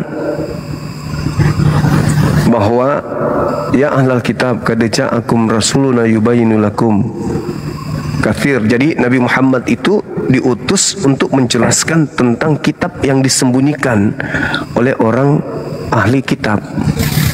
Nah, makanya abang ini tidak menemukan Injilnya Yesus, tidak menemukan kemudian Torahnya Nabi Musa. Nah, jadi kalau saudara mengatakan mana namanya di Injil, Anda mencarinya di mana? Jangan kira ini Injil, Bang. Ini bukan Injil. Ya. Jadi tidak mungkin ada namanya di sini karena yang diterangkan Al-Quran itu yang di Injil. Ini bukan Injil. Di Torah ini bukan Torah. Kalau Anda ingin menemukan nama Nabi Muhammad, tunjukkan dulu Tauratnya dengan Injilnya yang asli, baru bisa saya tunjukkan. Kalau di sini tidak mungkin ada. Sedangkan Al-Quran mengatakan bahwa ahli Taurat itu senang sekali merubah-rubah firman Tuhan. Saking senangnya sampai Anda pun menemukan, ya bukan lagi asli, cuma terjemahan kan. Jangankan kemudian Injil yang diterima Nabi Isa atau Torah yang ada di Nabi Musa. Aslinya ini aja Anda nggak tahu di mana original teksnya. Yang mana yang asli yang pertama kali ditulis oleh penulis-penulis ini kita aja nggak tahu. Bahkan gereja pun nggak tahu. Jadi nama Nabi Muhammad itu tidak ada, tapi karena mereka acap kali merubah firman Tuhan, maka coba Anda lihat di dalam Kisah Para Rasul 3 nomor 22-23. Itu indikasinya Nabi Muhammad di situ. Seorang nabi. Kisah Para Rasul 3 nomor 22 dan 23. Kisah Para Rasul 3 22 23. Oke. Saya punya HP satu, saya nanti saya cek. Bukankah di dalam kitab Tauratmu dikatakan seorang nabi yang sama seperti Musa akan dibangkitkan dan akan terjadi siapapun yang tidak mendengarkan nabi itu akan dilenyapkan dari umat kita. Dan akan terjadi, berarti terjadi. Ada keadaan di mana siapa yang tidak mendengarkan nabi tersebut akan dilenyapkan dari umat kita. Artinya nabi ini sama seperti Musa, yaitu memerangi siapapun yang melanggar firman Tuhan. Nah, sekarang kalau Yesus yang memerangi, siap membinasakan orang-orang yang tidak mendengarkan dia, keliru kayaknya itu, karena justru Yesus yang diperangi. Nah, lalu siapa nabi yang sama seperti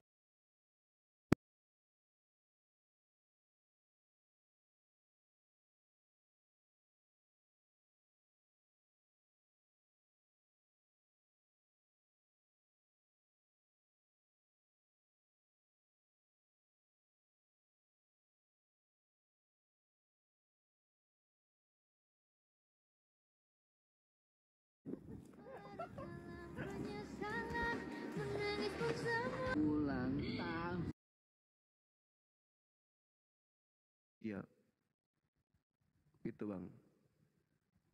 Oke, Bang Juma, kalau yang dimaksud dengan jihad itu seperti apa jihad? Jihad itu berjuang, Bang. Berjuang, mempertahankan. Jihad itu berjuang, mempertahankan apa yang diperintahkan oleh Tuhan. Itu jihad. Apa yang diperintahkan oleh Tuhan itu diperjuangkan untuk berjihad. Jadi jihad itu artinya berjuang. Berjuang di jalan Allah. Contohnya, karena ini orang sering salah sangka orang yang berjihad itu. Kadang-kadang kita salah sangka bahwa itu tidak baik. Oh enggak. Ya kan? Jihad, kalau jihad itu tidak ada, kita tidak merdeka. Jadi jihad itu artinya berusaha keras. Jihad itu artinya berjuang. Oh, nah, gitu ya. Iya, Nabi Musa kan berjuang menyampaikan firman Tuhan kepada umatnya. Yesus juga berjuang menyampaikan firman Tuhan kepada umatnya. Itu jihad. Karena pasti setiap ada firman Tuhan datang, diwahyukan, pasti ada saja yang melawan. Nabi Musa ada yang melawan, maka harus berjihad. Yesus ada yang melawan, harus berjihad. Untuk memperjuangkan firman Tuhan ini harus sampai kepada siapa harus disampaikan. Nah, di Islam perintah Tuhan bil bayyinati waz zubur wa anzalna ilaika dzikr litubayyina linnas. Firman yang sampai kepada Nabi Muhammad wajib hukumnya disampaikan kepada seluruh umat manusia.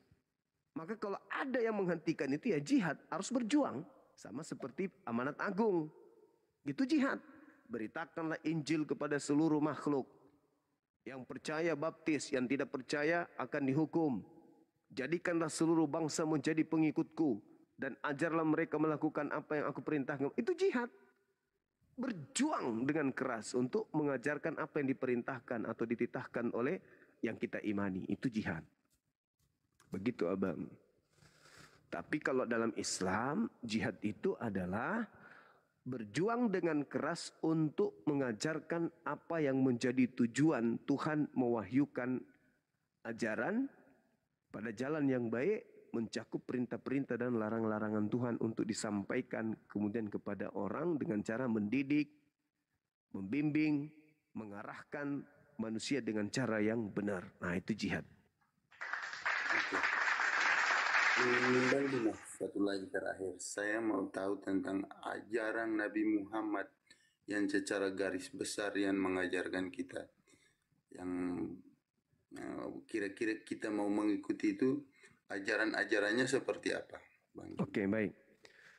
Jadi gini, Bung, satu hal kesalahan terjadi ketika ada orang yang mengaku sebagai pengikut Yesus atau pengikut Nabi Musa, tapi mereka di luar Bani Israel.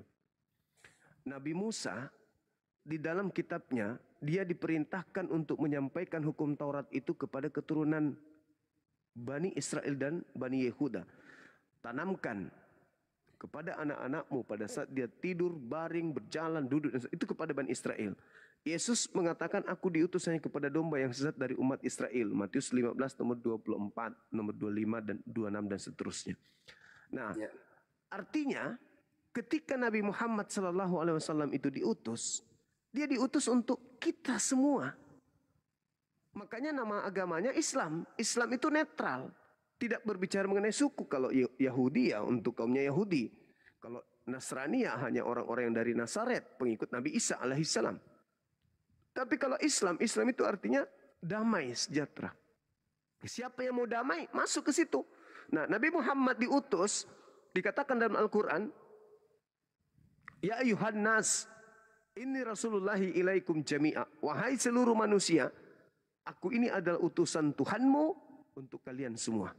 Nah, ketika kita sudah mengimani itu bahwa ternyata kita ini harus mengikut kepada Nabi Muhammad, bukan mengikut kepada Yesus. Dengan mengikut kepada Nabi Muhammad, itu sama halnya kita mengikut kepada Yesus, itu sama halnya mengikut kepada Nabi Musa. Kenapa? Karena ajaran yang datang melalui Nabi Muhammad adalah ajaran yang mengajak umatnya untuk beriman kepada nabi-nabi tersebut. Bahwa nabi itu pernah ada, mereka orang benar, mereka orang suci, diberi kitab untuk kepada kaumnya masing-masing. Nah, Nabi Muhammad ketika diwahyukan Al-Quran kepadanya, beliau mengajarkan kemudian kepada manusia untuk beribadah hanya kepada Allah, pencipta langit dan bumi Azza wa Jalla, yang bukan makhluk. Tidak serupa dengan makhluk, yang tidak beranak dan tidak diperanakkan, yang maha tunggal dan seterusnya. Kalau orang Kristen mengatakan bahwasanya Yesus itu untuk menebus dosa, Nabi Muhammad beda. Nabi Muhammad diutus kemudian di atas muka bumi ini wa yuzakkihim, untuk mensucikan manusia. Jadi kita tidak ditebus oleh Nabi Muhammad, tetapi kita disucikan. Dengan cara apa Nabi Muhammad mensucikan? Coba lihat, Bang. Kalau misalnya umat Islam itu melakukan kesalahan antara sholat maghrib dengan sholat isya, maka dosa-dosanya itu akan terhapus pada saat kemudian dia beribadah sholat isya. Ketika ada kehilapan yang dilakukan dari sholat isya sampai sholat subuh, maka akan dihapus pada saat salat subuh. Ketika kemudian ada dosanya antara subuh dengan zuhur, begitu masuk zuhur dia salat bertaubat di sana, maka dosanya dihapuskan dari subuh sampai zuhur. Begitu seterusnya 5 kali sehari. Jadi seibarat salat itu seperti mandi. Kalau 5 kali sehari kita mandi, insya Allah akan bersih. Nah, itulah yang disebut wa yuzakkihim. Dosa harian dihapuskan kemudian dengan salat Maghrib, Isya dan seterusnya. Dosa mingguan dihapuskan dengan hari Jumat, salat Jumat. Dosa bulanan dihapuskan dengan Idul Fitri. Dosa tahunan dihapuskan dengan berhaji. Jadi di Islam itu Nabi Muhammad diutus untuk mensucikan diri manusia. Mensucikan. Bukan menebus. Karena kalau kita ditebus, misalnya ini, saya ditebus oleh Yesus, mati sekali. Oke. Tapi kalau besok saya kemudian berdosa lagi, Yesus harus turun lagi, disalib lagi. Tidak kan? Lalu apa? Bertobat ya. Ujung-ujungnya sama dong. Berarti bertobat juga nya. Lalu buat apa mati? Kalau memang manusia juga harus bertobat. Maka ajaran Nabi Muhammad yang lebih rasional. Ketika kita melakukan dosa, kita sholat Allahu Akbar. Habis itu kita istighfar. Ya Allah ampuni atas segala dosaku. Bersih lagi. Begitulah. Tapi asal jangan dibilang berdosa nanti aku hapus lagi. Berdosa nanti. Itu jatuhnya ke munafik. Itu nggak boleh. Maksudnya di sini adalah dosa yang kita tidak sengaja atau dosa yang karena terpaksa, tidak ada jalan lain. Mau tidak mau harus saya lakukan. Seperti misalnya larangan makan babi. Tiba-tiba terjadi bencana besar. Tak ada makanan, semua ada membusuk, yang ada cuman babi. Boleh. Seperti misalnya perintah Yesus ketika kemudian diperintahkan di Keluaran 31 nomor 14, bunuhlah orang yang melanggar kekudusan hari Sabat. Murid Yesus bisa petik gandum hari Sabat. Kenapa? Daripada mati. Karena kelaparan. Petik gandum boleh. Jadi hukuman boleh kita langgar apabila memang sudah darurat, tapi tidak semua dosa, tidak semua perbuatan dosa. Misalnya ada seorang yang sudah kebelet, lihat biniknya orang karena kebelet, nah nggak boleh, itu nggak ada. Yang dimaksud di situ tadi adalah babi aja, makan yang diharamkan, gitu bang. Itulah yang diajarkan oleh Nabi Muhammad. Nah, kami umat Nabi Muhammad itu dalam Al-Quran surah Al-Mu'minun, kada aflahal mu'minun, beruntunglah orang-orang yang mukmin. Maksudnya orang-orang yang mendirikan salat, yaitu orang Islam. Alladzina yarisunal firdaus. Mereka orang Islam inilah yang mewarisi surga Firdaus. Hum fiha khalidun, mereka kekal di dalamnya. Jadi kami silakan. Oke Bang Juma. Siap. Yang terakhir yang saya mau tanya itu tentang kenapa orang saudara-saudara kita Muslim sering mengkafirkan orang. Yang saya mau tahu itu kafir itu seperti apa, yang harus diperangi orang kafir itu seperti apa? Oke, baik. Baik. Bang Juma. Ya, siap. Jadi perangi oleh orang kafir. Yang dimaksud kafir di situ adalah pada saat perang. Itu asbabun nusulnya ada sebab-sebabnya ayat itu turun pada saat kemudian perang antara orang Roma waktu itu yang memerangi kemudian umat Islam. Itu yang dimaksud. Salahnya kita karena kita menganggap wah ini Islam ini kok diperintahkan bunuhlah dimanapun kamu berada. Ya, itu pada masa perang. Sering salah sangka di situ. Ya, itu pada masa perang. Itu masa perang itu. Nah kalau namanya masa perang, masa ketemu musuh saling gelitik kan tidak mungkin. Nah kalau di Islam itu bang, ada perjanjian perang begini-begini. Habis itu baru perang. Tidak bisa dilanggar kalau ada perjanjian. Itu aturan dalam Islam. Memang diajarkan perang, yaitu mempertahankan kemudian harga diri, mempertahankan agama. Kalau kita diusir dari kampung, ya kita harus melawan musuh. Tidak boleh dibiarkan musuh menzalimi kita. Nah, apa kafir itu? Kafir itu kan artinya menutup diri. Itu sebenarnya artinya bagus. Menutup diri artinya ketika Islam datang kepada Anda, terus Anda tidak mau menerima Islam itu disebut kafir, menutup diri. Bukan tuduhan jelek itu. Artinya orang ini menutup diri dari hidayah, menutup diri dari ajaran Islam, menutup diri dari ajaran Nabi Muhammad. Itu kafir. Orang-orang kafir, orang-orang yang menutup diri kepada ajaran Islam. Kami tidak menyebut mereka binatang. Tidak. Seperti kalau orang Kristen menyebut kami domba, sudah disebut domba, sesat pula tuh, double kami dikasih titel. Sedangkan kafir itu adalah manusia yang menutup diri dari ajaran Islam. Berarti yang dimaksud bukanlah orang-orang Kristen kan? Artinya orang-orang siapa saja yang menutupkan diri sama kebenaran itu dikatakan kafir.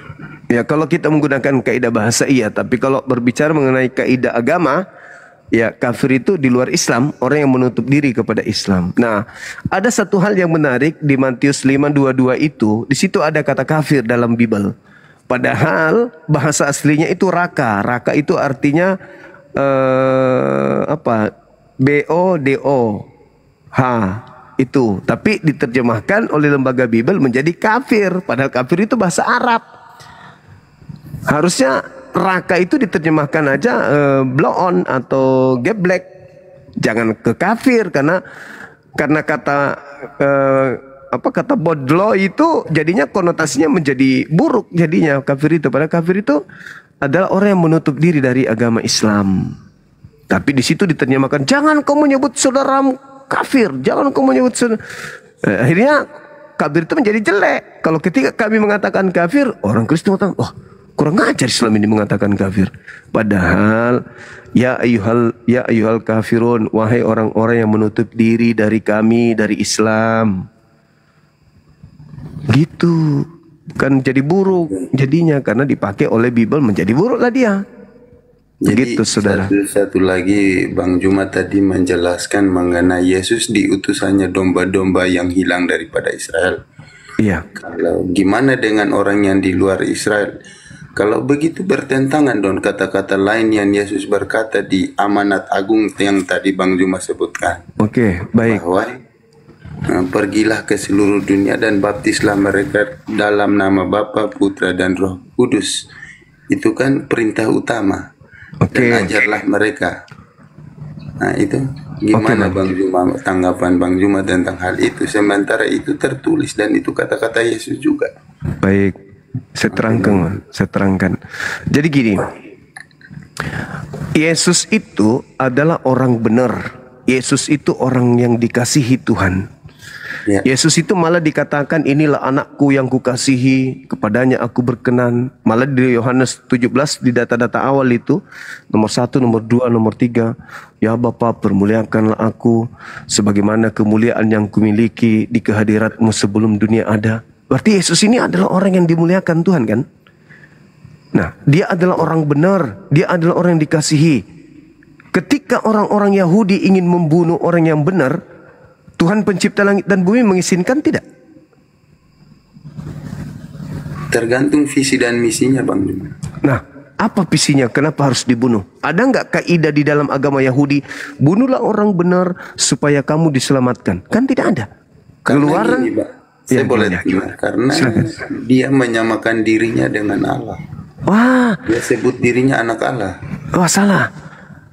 Kalau disebut anak Allah, Yesus sering mengatakan, akulah anak Allah. Bahkan penulis-penulis Bible itu, bahkan Yohanes sendiri mengatakan, inilah anak domba Allah.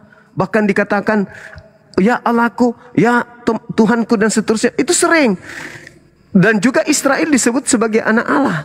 Bahkan di dalam Amsal 3 nomor 11 nomor 12, orang-orang Yahudi itu disebut sebagai anak-anak Allah. Nah, kenapa itu dijadikan alasan? Coba Anda lihat di dalam Yohanes 11 nomor 53. Maka mulai hari itu mereka sepakat membunuh Yesus. Di dalam Matius 26 nomor 4. Mereka kemudian melakukan tipu muslihat. Nomor 59. Dikatakan bahwasanya imam-imam kepala dan mahkamah agama mencari-cari alasan untuk kemudian membunuh Yesus. Maka di dalam Matius 27 nomor 18. Gubernur Pilatus berkata bahwa mereka menyerahkan Yesus untuk dibunuh karena dengki. Jadi mereka hanya mencari kesaksian-kesaksian palsu. Mereka mencari kesaksian palsu supaya Yesus ini bisa dihukum mati. Karena Yesus tak ada salahnya. Tak ada alasan untuk membunuh dia. Maka mereka sepakat membuat kesaksian palsu. Seperti itu tadi. Dia dibunuh karena dia mengaku seperti anak Allah. Padahal Yesus klarifikasi bang. Di Matius 10 nomor 34, nomor 35, 36. Ketika ia dilempari batu oleh orang-orang Yahudi. Bukan karena kamu melakukan mujizat sampai kami ingin melempari engkau batu, tetapi karena kamu hanyalah seorang manusia, tapi menyamakan dirimu dengan Elohim. Itu kata Yesus. Maka kata Yesus apa? Bukankah di dalam kitab Tauratmu dikatakan siapapun yang diserahi tugas untuk menyampaikan firman, maka dia adalah Allah, dan ketetapan firman Tuhan tidak bisa dibatalkan. Masihkah kamu mau melempari aku batu? Hanya karena aku menyampaikan bahwa aku dan Bapa adalah sama, bahwa aku adalah Allah. Gitu. Jadi alasan Yesus itu mengatakan akulah Allah karena siapapun yang diserahi tugas menyampaikan firman, maka dia boleh mengaku Allah. Contoh, Keluaran 7 nomor 1. Aku mengutus Musa sebagai Allah, sebagai Elohim. Oke bang, satu. Berarti Nabi Muhammad bisa disebut sebagai Rabi. Nah, Nabi Muhammad karena dia adalah utusan yang membawakan firman Allah. Tapi tunggu dulu. Ketika Nabi Muhammad kemudian membaca ayat suci Al-Quran, dia naik ke atas mimbar kan, lantas membacakan ayat suci Quran. Apa kata Nabi Muhammad? Innani anallah, la ilaha illa ana. Sesungguhnya aku ini adalah Allah, tidak ada Tuhan selain aku. Maka sholatlah, ibadahlah untuk mengingatku. Beribadahlah, sembahlah aku untuk mengingatku. Artinya, apakah Nabi Muhammad adalah Allah? Bukan, dia hanya menyampaikan firman. Iya, rob yang disematkan kepada manusia ya. Rob itu bisa disematkan kepada Sang Pencipta. Kalau bisa disematkan kepada manusia, kalau Allah itu yang inginkan. Gitu Kalau dia sedang menyatakan firman Tuhan, berarti dia sedang membaca firman Tuhan. Yang Rob itu berarti yang di atas, bukan dirinya. Gitu bang. Oke, siap. Oke. Abang di mana ini? Di mana? Di Jerman, di Afrika atau di NTT? Oh NTT, oh satu negaranya kita. Tadi kupikir di Dubai ya bangku ini. Oke, saya kira lanjut belum selesai bang. Tadi kan belum sampai kepada perintah agung tadi, masih di pertengahan.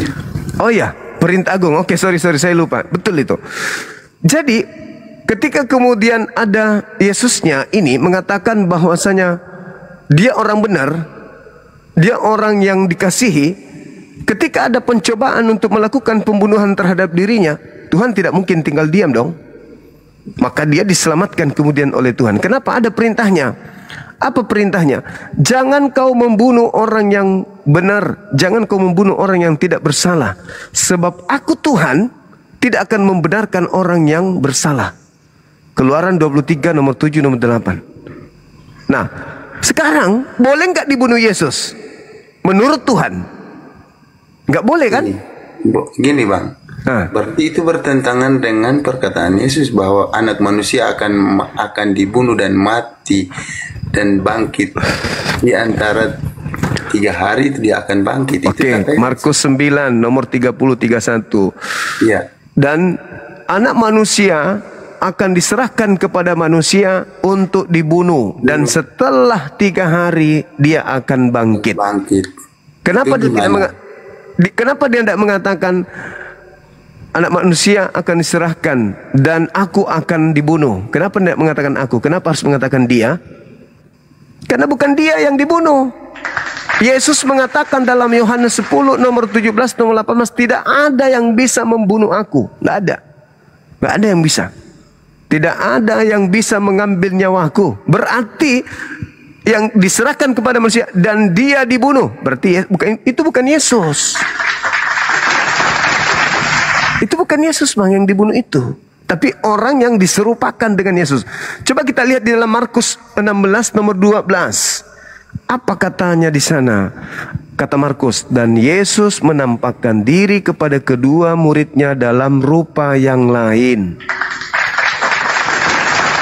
Kisah Para Rasul 25 nomor 19, mereka berselisih paham tentang seseorang yang bernama Yesus. Ada yang mengatakan Yesus telah mati, namun Paulus mengatakan dia masih hidup. Bertentangan kan? Ya. Tapi Yesus membuktikan dirinya. Yesus menampakkan diri kepada Thomas yang sedang bingung tentang hal itu. Dan Yesus suruh dia membuktikannya sendiri. Karena gini. Yesus tahu bahwa ada pertentangan antara mereka. Oke, begini bang, begini ya bang. Ketika kemudian dikatakan oleh Yesus, sekarang penghakiman atas dunia, sekarang juga penguasa dunia yaitu iblis akan datang dan dilemparkan keluar. Pertanyaan saya bang, sekarang itu terjadinya kapan? Menurut Yesus, waktu itu kan? Iya. Nah, Yesus mengatakan sekarang juga penguasa dunia ini akan dilemparkan keluar. Siapa penguasa dunia yang dimaksud bang? Siapa penguasa dunia? Iblis. Penguasa dunia dilemparkan keluar. Loh, siapa itu? Iblis.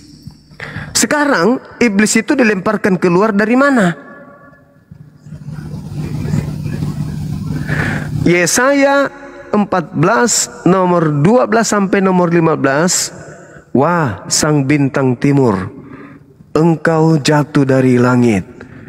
Engkau adalah iblis, Lucifer. Engkau hendak naik ke awan-awan, hendak menyamai sang yang maha kuasa, sang maha tinggi. Nomor 15-nya, akan tetapi sebaliknya, ke dalam dunia orang mati engkau dilemparkan. Ke dalam dunia orang mati bang, iblis itu dilemparkan ke alam kubur. Coba anda baca Yesaya 14 nomor 15-nya. Tetapi sebaliknya, ke dalam dunia mati, orang mati engkau akan dilemparkan. Nah, berarti dia sudah ada dalam kubur nih. Kata Yesus, sekarang dunia dihakimi, berlangsung penghakiman atas dunia. Sebab sekarang penguasa dunia itu telah ada dan akan dilemparkan keluar. Itu yang pertama. Yang kedua, ketika angkatan jahat minta satu tanda di dalam Matius 12 nomor 34, 38 sampai 40, kata Yesus begini, angkatan jahat ini minta satu tanda dan tidak akan diberikan satu tanda apapun kepada angkatan jahat selain tanda Yunus. Sebab Yunus 3 hari 3 malam dalam perut ikan, demikian juga anak manusia akan berada dalam perut bumi selama 3 hari 3 malam. Berarti keluar pada hari ketiga dari perut bumi alias kubur, itu tanda untuk angkatan jahat. Kalau dia tanda untuk angkatan jahat, berarti yang keluar itu adalah si jahat, yaitu iblis yang dilemparkan masuk ke kubur. Dan keluar pada hari ketiga, itulah yang maksudnya dilemparkan keluar. Nah, sekarang mari kita buktikan. Yesus pernah dicobai oleh iblis di dalam Lukas 4 nomor 6, nomor 7, nomor 8, nomor 9, nomor 10 sampai nomor 13. Dicobai oleh iblis. Apa kata Yesus? Apa kata iblis kepada Yesus? Yesus, kepadaku telah diberi kuasa baik di langit maupun di bumi. Dan aku akan memberikan kepada siapapun jika sembahlah aku di Lukas 4 nomor 7, sembahlah aku, maka segala kuasa yang ada di langit dan di bumi akan aku berikan kepadamu. Sebab aku, Yesus, iblis, berkuasa memberikan kepada siapapun yang aku kehendaki. Pertanyaannya, ketika iblis datang ingin menawarkan kemudian kuasa langit dan bumi kepada Yesus, surga dan bumi kepada Yesus, apakah Yesus terima bang? Tidak, karena iblis itu mengutip dari perjanjian lama. Maka Yesus mengutip kembali, jawabannya mengutip kembali dari perjanjian lama itu. Bukan itu. Itu ketika jika engkau adalah anak Allah, jatuhkan dirimu ke bawah, sebab ada tertulis. Oke. Nah, itu yang dimaksud itu, Mazmur 91. Yang pertama ya. Ya, itu 91 itu, Mazmur 91 maksudnya itu. Tapi yang kedua itu dibilangnya ketika dibawa ke padang gurun, ke bumbungan bait suci dulu, habis itu ke padang gurun. Habis itu tunjukkan segala kemegahan dunia ini akan aku berikan kepadamu jika kamu menyembah aku. Pertanyaannya, Yesus terima enggak kuasa surga dan bumi dari iblis? Enggak kan? Tidak. Nah, karena Yesus Yesus tahu bahwa dia adalah iblis. Nah, oke. Sekarang kalau begitu, siapa yang keluar dari kubur pada hari ketiga lalu berkata, kepadaku telah diberi kuasa baik di langit maupun di bumi? Itu siapa, Bang? Yesus. Loh, tadi katanya nggak terima. Tapi di dalam baik. Tapi itu percobaan. Beda konteksnya ketika Yesus mati. Oke. Konteks yang artinya diberi kuasa oleh iblis, itu kan konteksnya di percobaan. Dan bercerita tentang Yesusnya mati. Sekarang yang menjanjikan kuasa langit dan bumi itu iblis kan? Tidak dong. Kan iblis yang mengatakan, yang mencobai. Iblis yang mengatakan seperti itu, tapi yang memiliki kuasa itu ya Allah pencipta langit dan bumi. Baik. Tetapi iblis mengatakan, Yesus sendiri yang mengatakan penguasa dunia ini telah datang, yaitu iblis. Kan Yesus yang mengakui penguasa dunia itu iblis. Iya sih, saya nggak tahu bahwa iblis itu memiliki kuasa yang sama dengan Tuhan pencipta langit dan bumi, dan tidak mungkin. Bahwa Yesus tahu bahwa penguasa sesungguhnya itu Bapa yang pencipta langit dan bumi, bukan iblis. Tapi pencipta langit dan bumi tidak pernah menjanjikan kuasa surga dan bumi kepada Yesus. Gak pernah. Sampai kapanpun tidak akan pernah. Bahkan Yesus mengatakan, aku tidak dapat berbuat apa-apa dari diriku sendiri. Berarti Yesus tidak pernah menerima kuasa. Adapun kuasa yang diterima Yesus, dia katakan dalam Yohanes 5 nomor 36, ada kesaksianku yang lebih penting dari kesaksian Yohanes Pembaptis, bahwa semua pekerjaan yang aku lakukan, pekerjaan itu yang aku lakukan sekarang, dan pekerjaan itu yang bersaksi tentang aku, bahwa Bapa lah yang telah mengutus aku. Bahkan kalau kita lihat khotbah Petrus di Kisah Para Rasul 2 nomor 22, apa dibilang gitu? Orang Israel harus tahu, yang kumaksudkan adalah Yesus dari Nazaret, bahwa yang ditentukan oleh Tuhan untuk melakukan tanda-tanda, mukjizat, kekuatan-kekuatan yang dilakukan oleh Allah melalui perantaraan Yesus, seperti engkau tahu. Berarti ketika Yesus melakukan mukjizat, itu Tuhan yang melakukan, bukan dia, cuman melalui perantaraan dia. Berarti Tuhan tidak pernah memberikan kuasa kepada dia kan, surga dan bumi. Kata iblis, dan aku berkuasa memberikan kepada siapapun aku kehendaki. Nah, iblis itu kata Yesus di dalam Matius 24 nomor 23, 24 dan seterusnya. Yesus mengatakan begini, waspadalah kepada penyesat. Jadi apabila ada orang berkata kepadamu, ada Mesias di sini, ada Mesias di sana, jangan kau percaya. Sebab Kristus palsu akan datang dan akan banyak melakukan tanda-tanda yang dahsyat dan mujizat-mujizat, sekiranya mungkin menyesatkan orang-orang pilihan juga. Jadi kata Yesus, Mesias palsu itu akan melakukan banyak tanda mujizat, kekuatan-kekuatan. Jadi memang dia punya kuasa, iblis itu. Makanya ketika dia keluar dari kubur, dia mengatakan, kepadaku telah diberi kuasa baik di dunia maupun baik di langit, di surga maupun di langit. Pergilah ke seluruh bangsa, jadikanlah seluruh bangsa menjadi pengikutku. Kan Bang Juma, ceritanya bukan sampai di situ. Ceritanya selesai di Matius 28 yang akhirnya Yesus naik ke surga, disaksikan banyak orang, 5.000 orang, murid-muridnya, bahkan disaksikan banyak orang. Ceritanya kan selesainya si Yesus naik ke surga, Bang Juma. Iya, itu cerita yang dirangkai kemudian oleh penulis Bible yang tidak menulis pada saat kejadian. Misalnya nih, saya Lukas, terjadi, lantas kucatat, terjadi, kucatat, terjadi, kucatat. Kan tidak. Mereka menuliskan kejadian itu puluhan tahun setelah kejadian. Dan itu pun mereka tulis berdasarkan hasil penelitian, bukan mereka melihat langsung. Bukan mereka melihat langsung. Nah sekarang kalau begitu berarti ada kesimpang siuran antara cerita-cerita ini. Kenapa? Karena mereka bukan saksi mata. Nah sekarang mari kita buktikan bahwa itu bukanlah Yesus. Ketika dikatakan dalam Matius 28 nomor 20, dan ajarlah mereka melakukan segala sesuatu yang kuperintahkan kepadamu. Satu hal saja, apakah itu Yesus yang memerintahkan atau bukan Yesus? Oke, yang jelas menurut orang Katolik, saya kan orang Katolik, ya Yesus yang perintahkan. Saya nggak tahu itu menurut Abang. Sekarang tolong tunjukkan perintah Yesus untuk ibadah hari Minggu.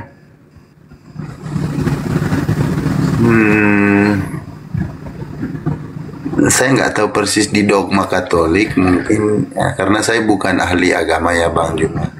Ya, Yesus, Intinya tradisi yang telah dilakukan oleh Bapak Gereja sampai sekarang ya saya ikutin itu, tapi saya nggak tahu persis kenapa harus beribadah di hari Minggu. Mungkin karena kebangkitan Yesus pada hari Minggu. Nah, kalau begitu kan dikatakan, dan ajarlah mereka melakukan segala sesuatu yang kuperintahkan. Berarti ada perintah. Ya. Ada perintah. Mana perintahnya Yesus pada saat dia mengajar di tengah-tengah Bani Israel untuk muridnya ibadah hari Minggu? Ada? Ya, kalau orang Katolik ya, perintah utama itu hukum utama cinta kasih. Hukum utama cinta kasih. Ya. Sekarang kalau hukum utama cinta kasih itu di dalam pengajaran Yesus, cinta kasih itu hukum utama adalah Cintailah sesama. Bukan, itu yang kedua. Tuhan Allahmu dengan segenap itu yang pertama. Itu yang pertama kan? Nah sekarang bagaimana cara mengasihi Tuhan? Bapak nih, Bapak. Tidak boleh ada ilah lain selain daripada Tuhan itu. Bagus. Berarti kita harus mengikuti segala perintah Bapak kan? Ya. Di mana perintah Bapak itu termaktub? Di Torah atau di mana? Ya. Kalau di mana? Ya, salah satunya di dalam Taurat, yaitu hukum moral itu loh, 10 perintah Allah. Nah, itulah karena saudara Katolik memilih-milih, padahal tidak boleh menambah, tidak boleh mengurangi. Ulangan 4 sampai ulangan 6 itu tidak boleh menambah dan mengurangi firman Tuhan. Ya. Berarti hukum terutama adalah menjalankan hukum Taurat. Nah, sedangkan Katolik tidak menjalankan hukum Taurat. Dari situ aja sudah kalah, sudah batal. Kita menjalankan. Kalau menjalankan berarti ibadahnya hari Sabtu. Kalau menjalankan berarti tidak makan babi. Kalau menjalankan berarti sunat. Kalau menjalankan berarti menyembah hanya kepada Elohim, bukan menyembah kepada Yesus. Karena Yesus datang menyempurnakan. Ya, kalau menyempurnakan menggenapinya. Kalau menggenapi tidak menghilangkan. Aku datang bukan meniadakan. Kenapa untuk mengenapinya? Ya, menggenapi. Kalau tidak digenapi itu artinya meniadakan. Hukum cinta kasih itu bukan berarti meniadakan, ya tidak ya. Nah, Tuhan mengadakan. Tuhan memperpendek 10 itu menjadi 2. Nah, itu kata siapa? Kata Yesus. Di mana itu, Bang? Kasihilah Tuhan Allahmu dengan segenap hatimu, dengan segenap jiwamu, dan dengan segala akal pikiranmu, dan kasihanilah sesamamu manusia seperti dirimu sendiri. Bagaimana bisa dikatakan mengasihi Tuhan kalau semua perintah Tuhan dilanggar? Yang mana dilanggar, Bang? Yang pertama, jangan ada ilah lain di hadapanku. Ya. Kenapa mengilahkan Yesus? Hah? Kenapa mengilahkan Yesus? Ilah yang disematkan kepada Yesus itu bukan ilah pencipta langit dan bumi. Justru lebih parah lagi kalau begitu, Bang. Jangan ada ilah lain. Harus hanya Dia saja, Sang Bapa ini yang di atas saja. Yesus itu hanya utusan. Ya nggak apa-apa bagi orang Katolik. Lah itu bagi orang tua. Bagaimana dengan Tuhan? Yesus mengatakan hidup kekal itu adalah mereka mengenal Yesus Kristus yang Engkau utus. Betul. Jadi untuk mendapatkan hidup kekal, Yesus dikenal utusan Tuhan atau sebagai Tuhan? Dikenal sebagai utusan karena Yesus sendiri mengatakan dirinya sebagai utusan. Oke, sebagai utusan Tuhan. Berarti dia bukan Tuhan kan? Karena Yesus mengaku itu. Karena Tuhan yang dimaksud Bang Juma itu Tuhan pencipta atau Tuhan yang penguasa?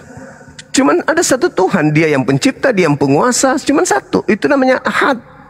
Karena gini Bang Juma, di dalam bahasa Inggris tidak pernah ada God Jesus, hanya disebut Lord Jesus. Saya nggak tahu Lord itu diterjemahkan di dalam bahasa Indonesia seperti apa. Iya betul Bang, betul. Berarti pencipta langit dan bumi itu kan cuma satu kan? Ya. Yesus ciptaan kan? Saya tidak bisa jawab karena Yesus ini menurut Alkitab bahwa firman yang telah menjadi manusia. Nah, itu kesalahannya itu di situ. Firman menjadi manusia, firman menjadi bumi, firman menjadi sungai, firman menjadi makhluk. Segala-galanya itu berasal dari firman. Mazmur 33 nomor 9. Jadi kalau begitu Bang Juma menolak perkataan Yesus bahwa sebelum Abraham ada, aku telah ada. Sebelum Abraham, jangankan sebelum Abraham, sebelum dunia ini ada, Yesus itu sudah ada. Oke. Iya. Kita ini semuanya sebelum dunia ada, kita semua ini sudah ada. Kita sudah dirancang Tuhan. Coba Anda baca di Amsal 8 nomor 22 dan seterusnya. Apa kata Salomo di situ? Sebelum langit digariskan, aku sudah ada di sana. Lebih hebat Salomo berarti. Betul. Nah, itu dia. Artinya bahwa ketika dikatakan pada mulanya adalah firman, firman itu bersama-sama dengan Tuhan. Memang betul. Itu sifat. Tapi ketika kemudian firman mengatakan datang pada bulan ke-6 ke Maria, kabarkan aku hendak dia melahirkan seorang manusia bernama Yesus. Hendaklah dia menamanya Yesus. Yang datang kepada Maria melalui Gabriel itulah firman. Adakah Yesus di situ? Belum. Yesus itu nanti ada setelah ibunya hamil dan melahirkan dia. Dari mana? Dari firman Tuhan. Maksudnya dari kehendak Tuhan. Maria, kau tidak punya suami. Ya, tapi aku Maha Pencipta. Aku ingin menciptakan manusia tanpa laki-laki, tanpa suami. Hamil. Melawan enggak lo? Ya enggak lah Tuhan. Hamil, lahirlah Yesus. Maka Yesus pada mulanya adalah firman. Firman itu menjadi daging. Udah selesai. Makanya Yesus dalam Matius 4 nomor 4, Yesus mengatakan apa? Manusia hidup bukan hanya dari roti saja, tapi dari setiap firman yang keluar dari mulut Tuhan. Berarti kita semua ini berasal dari firman yang keluar dari mulut Tuhan. Sama seperti Yesus. Bedanya kita dari ayah ibu, Yesus dari ibu tok. Makanya dia dikatakan manusia suci. Makanya dia didatangkan oleh Roh Suci. Kenapa? Karena dia tidak terjamah kemudian oleh laki-laki. Ibunya itu masih perawan sampai dia kemudian dilahirkan. Tidak pernah terjamah ibunya itu. Itu hanya mujizat aja yang diperlihatkan kepada Yahudi. Jadi bagaimana tanggapan Bang Juma tentang Lukas 2 ayat 11? Itu malaikat yang mengatakan. Ya, jadi kita harus pahami dulu. Apa itu Mesias? Apa itu Al-Masih? Apa itu Kristus? Kristus itu adalah manusia yang diurapi Tuhan. Jadi terjemahan yang seharusnya di situ, pada hari ini telah lahir bagimu juru selamat, manusia yang diurapi Tuhan di kota Daud. Itu. Cuman Kristen menyembunyikan identitas kemanusiaan. Ya. Kristus. Yang saya mau tanya ke Bang Juma adalah, ya kalau Kristus itu kan orang yang diurapi, bagaimana dengan kata juru selamat? Iya Bang. Karena gini Bang Juma, di dalam perjanjian lama itu juru selamat itu hanya Tuhan yang jadi juru selamat, bukan manusia biasa yang jadi juru selamat. Baik. Ya. Oke Bang Juma. Oke. Tuhan ini juru selamat. Sebagai juru selamat, Tuhan menurunkan kemudian kitab suci. Supaya ada yang membimbing manusia kepada kitab suci ini, maka dia turunkan juga rasulnya atau dutanya. Makanya sang duta ini mewakili sang Tuhan. Juru selamat. Apa bedanya dengan juru masak, Bang? Apa bedanya dengan juru parkir? Apa bedanya dengan juru kemudi? Juru selamat artinya guru, pembimbing yang mengajarkan manusia agar selamat. Nah, Yesus mengajarkan manusia supaya selamat. Caranya gimana? Tuhan, sembah Tuhan satu-satunya dan jadikan aku sebagai rasul utusan Tuhan. Juru selamat, juru masak, bukan masakan. Juru selamat bukan dia yang bukan dia punya selamat. Juru parkir bukan dia yang parkir, dia bukan parkir, tapi dia mengarahkan orang parkir. Juru selamat itu artinya apa? Shalom. Shalom itu artinya apa? Salam. Salam itu Islam. Berarti Yesus itu adalah juru Islam. Islam itu artinya selamat. Kristen itu artinya orang yang diurapi. Kristen pengikut orang yang diurapi. Tapi kalau Islam selamat, orang Islam orang selamat. Yesus juru selamat, juru selamat artinya juru Islam, juru menuju kepada jalan keselamatan. Makanya dikatakan, akulah jalan, akulah kebenaran, akulah hidup. Tidak ada yang sampai kepada siapa? Kepada Bapa tanpa melalui Yesus. Jadi apa yang harus kita lalui Yesus? Yesus itu cuma jalan. Jalan menuju ke Monas, bukan Monas. Oke, jadi selama diskusi Bang Juma dengan saya, apa yang kira-kira Bang Juma simpulkan? Karena yang Bang Juma jelaskan itu semuanya jelas di dalam Alkitab orang Katolik. Bahwa apa yang dijelaskan Bang Juma itu tidak ada bertolak belakangnya. Cuma yang dipermasalahkan Bang Juma itu apa? Yang saya tidak mengerti. Iya, bagus. Yesus mengatakan bahwa aku diutus hanya kepada domba yang sesat dari umat Israel. Jadi maksud saya yang dipermasalahkan Bang Juma itu apa sebenarnya di dalam yang orang Katolik? Yang dipermasalahkan di Katolik itu adalah saudara-saudara Katolik menganggap Yesus itulah yang disalib. Anda menganggap Yesus itu makhluk yang manusia yang dikutuk oleh Tuhan. Iya, betul. Karena belum ada Alkitab lain atau data lain yang valid untuk mengkonfirmasi bahwa Yesus itu tidak disalib. Oke, baik. Bang Juma. Sekarang permasalahannya gini. Di Galatia 3 nomor 13, Kristus telah menebus Kristen dari kutuk hukum Taurat. Pertanyaan saya, Bang, hukum Taurat itu untuk siapa? Ya, untuk orang bangsa Israel. Berarti ketika dia menebus hukum Taurat, dia menebus untuk siapa? Orang Israel. Berarti dia mati disalib untuk siapa? Tapi gini Bang, saya bukan bilang kontradiksi, tapi di Matius 26 itu Yesus berkata di sana. Coba Abang baca di Matius 26 ayat 26. Apa yang dikatakan di sana? Inilah darahku, darah perjanjian baru yang ditumpahkan bagimu. Perjamuan kudus itu ada nggak orang Katolik di situ? Ya, kami lakukan itu sebagai selalu kepada hari Minggu. Enggak, maksud saya perjamuan kudus di situ ada nggak kemudian orang Katolik hadir di situ? Kurang tahu Bang, itu kan 2000 tahun lalu yang terjadi. Ketika kemudian Yesus mengumpulkan ke-12 muridnya, di situ Yesus ingin menguji. Di situ Yesus ingin menguji siapa yang akan mengkhianati dia. Makanya dia mengatakan, inilah darahku. Apa yang ditunjukkan Yesus, inilah darahku? Darah beneran atau di situ anggur? Simbol. Anggur. Ya. Inilah dagingku, daging betul atau roti. Nah, di situ Yesus sudah mengatakan, inilah darahku, inilah dagingku, makanlah, minumlah. Itu artinya, simbol. Artinya, kenapa harus kau bunuh aku? Ini kan darahku sudah ada, ini kan rotiku sudah ada. Kenapa harus kau jadikan aku sebagai kurban? Itu ujian untuk muridnya, siapa yang akan mengkhianati, siapa yang akan kemudian mempersembahkan dia untuk dikhianati. Itu Bang. Kemudian ada satu hal yang ingin saya minta ke Abang. Galatia 4 nomor 5 boleh nggak dibacakan ke saya? Saya tidak ada, saya punya HP satu saja. Sayang sekali. Nanti saya kembali hilang kan? Oke. Satu saja. Saya nggak. Galatia 4 itu Yesus itu diutus untuk menebus orang-orang yang takluk di bawah hukum Taurat, yang tunduk di bawah hukum Taurat.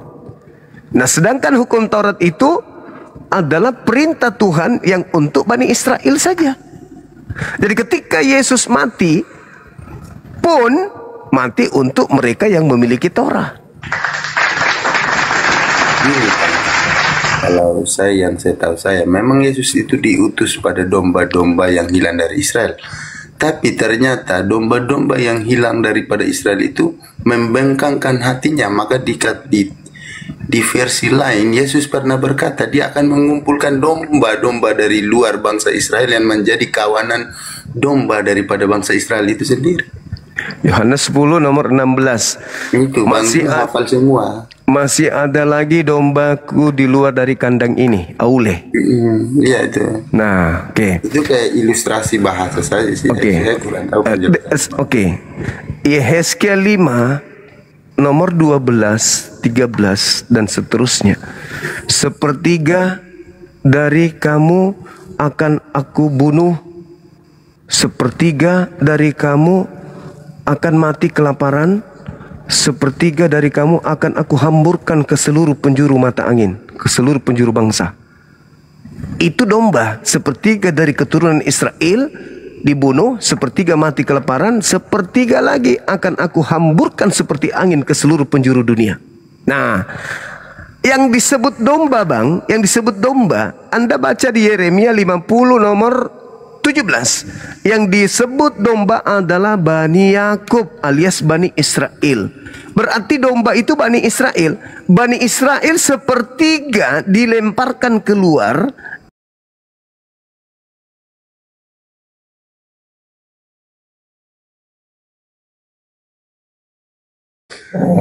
Bisa kirim ke luar negeri, bisa. Tapi kalau kirim ke luar negeri, teman-teman harus DM dulu ke saya. Jadi bukan lewat keranjang kuning nanti ya, bukan lewat keranjang kuning nantinya. DM saja ke TikTok saya, nanti saya jawab. Kalau ke luar negeri, teman-teman di Malaysia sudah ada hampir 20 orang. Ya, sudah hampir 20 orang yang sudah memiliki buku ini, bahkan ada yang sampai ke Jepang. Sudah sampai ke Jepang, ke Singapura, ke Emrik, ke Malaysia juga sudah. Asli mana? Saya asli Jawa Timur. Jawa Timur, kota Probolinggo. Lagi seru rombang Zuma kena tombak. Ya, seperti itulah teman-teman. Jadi tidak ada yang abadi di dunia ini. Menjadi umat Islam itu harus cerdas. Kalau kita sudah kalah dunia dengan orang-orang kafir, maka kita jangan sampai kalah akhirat dengan orang-orang kafir. Ketika dunia Allah jadikan sebagai surga bagi orang kafir, dan Allah jadikan seperti penjara bagi umat Islam, maka ketika dalam dunia kita kalah, dalam akhirat kita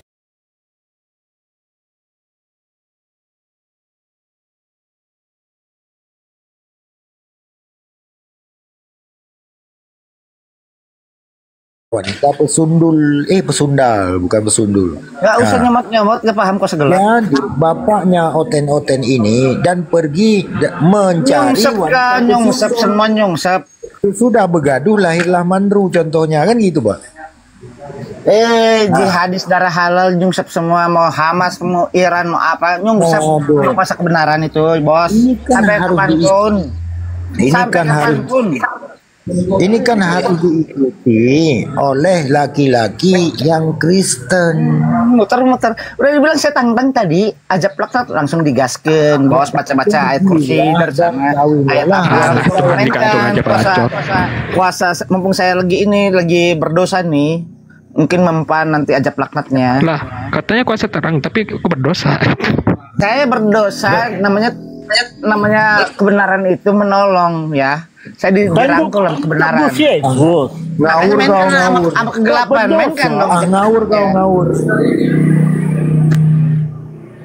Ngawur kau, Mandru.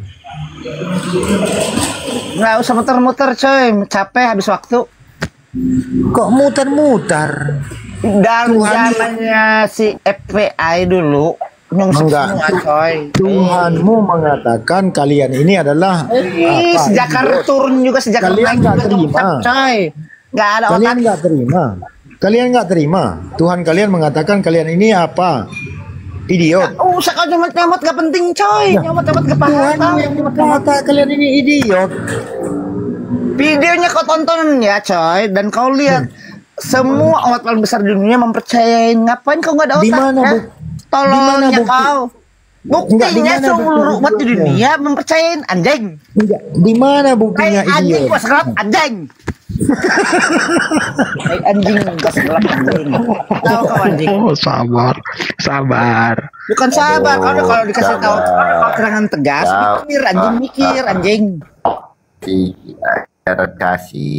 Mikir anjing, kalau seluruh umat paling besar mempercayai, ngapain kau dikte-dikte comot-comot, malu anjing. Inilah ajaran kasih ini. Gini ajaran kasih. Bukan gitu, anjing suruh mikir. Kalau langsung digaskan, langsung mainkan ajab laknat mempan enggak? Buktikan dong ajab laknat Tuhan negeri Mekah. Mainkan, gas.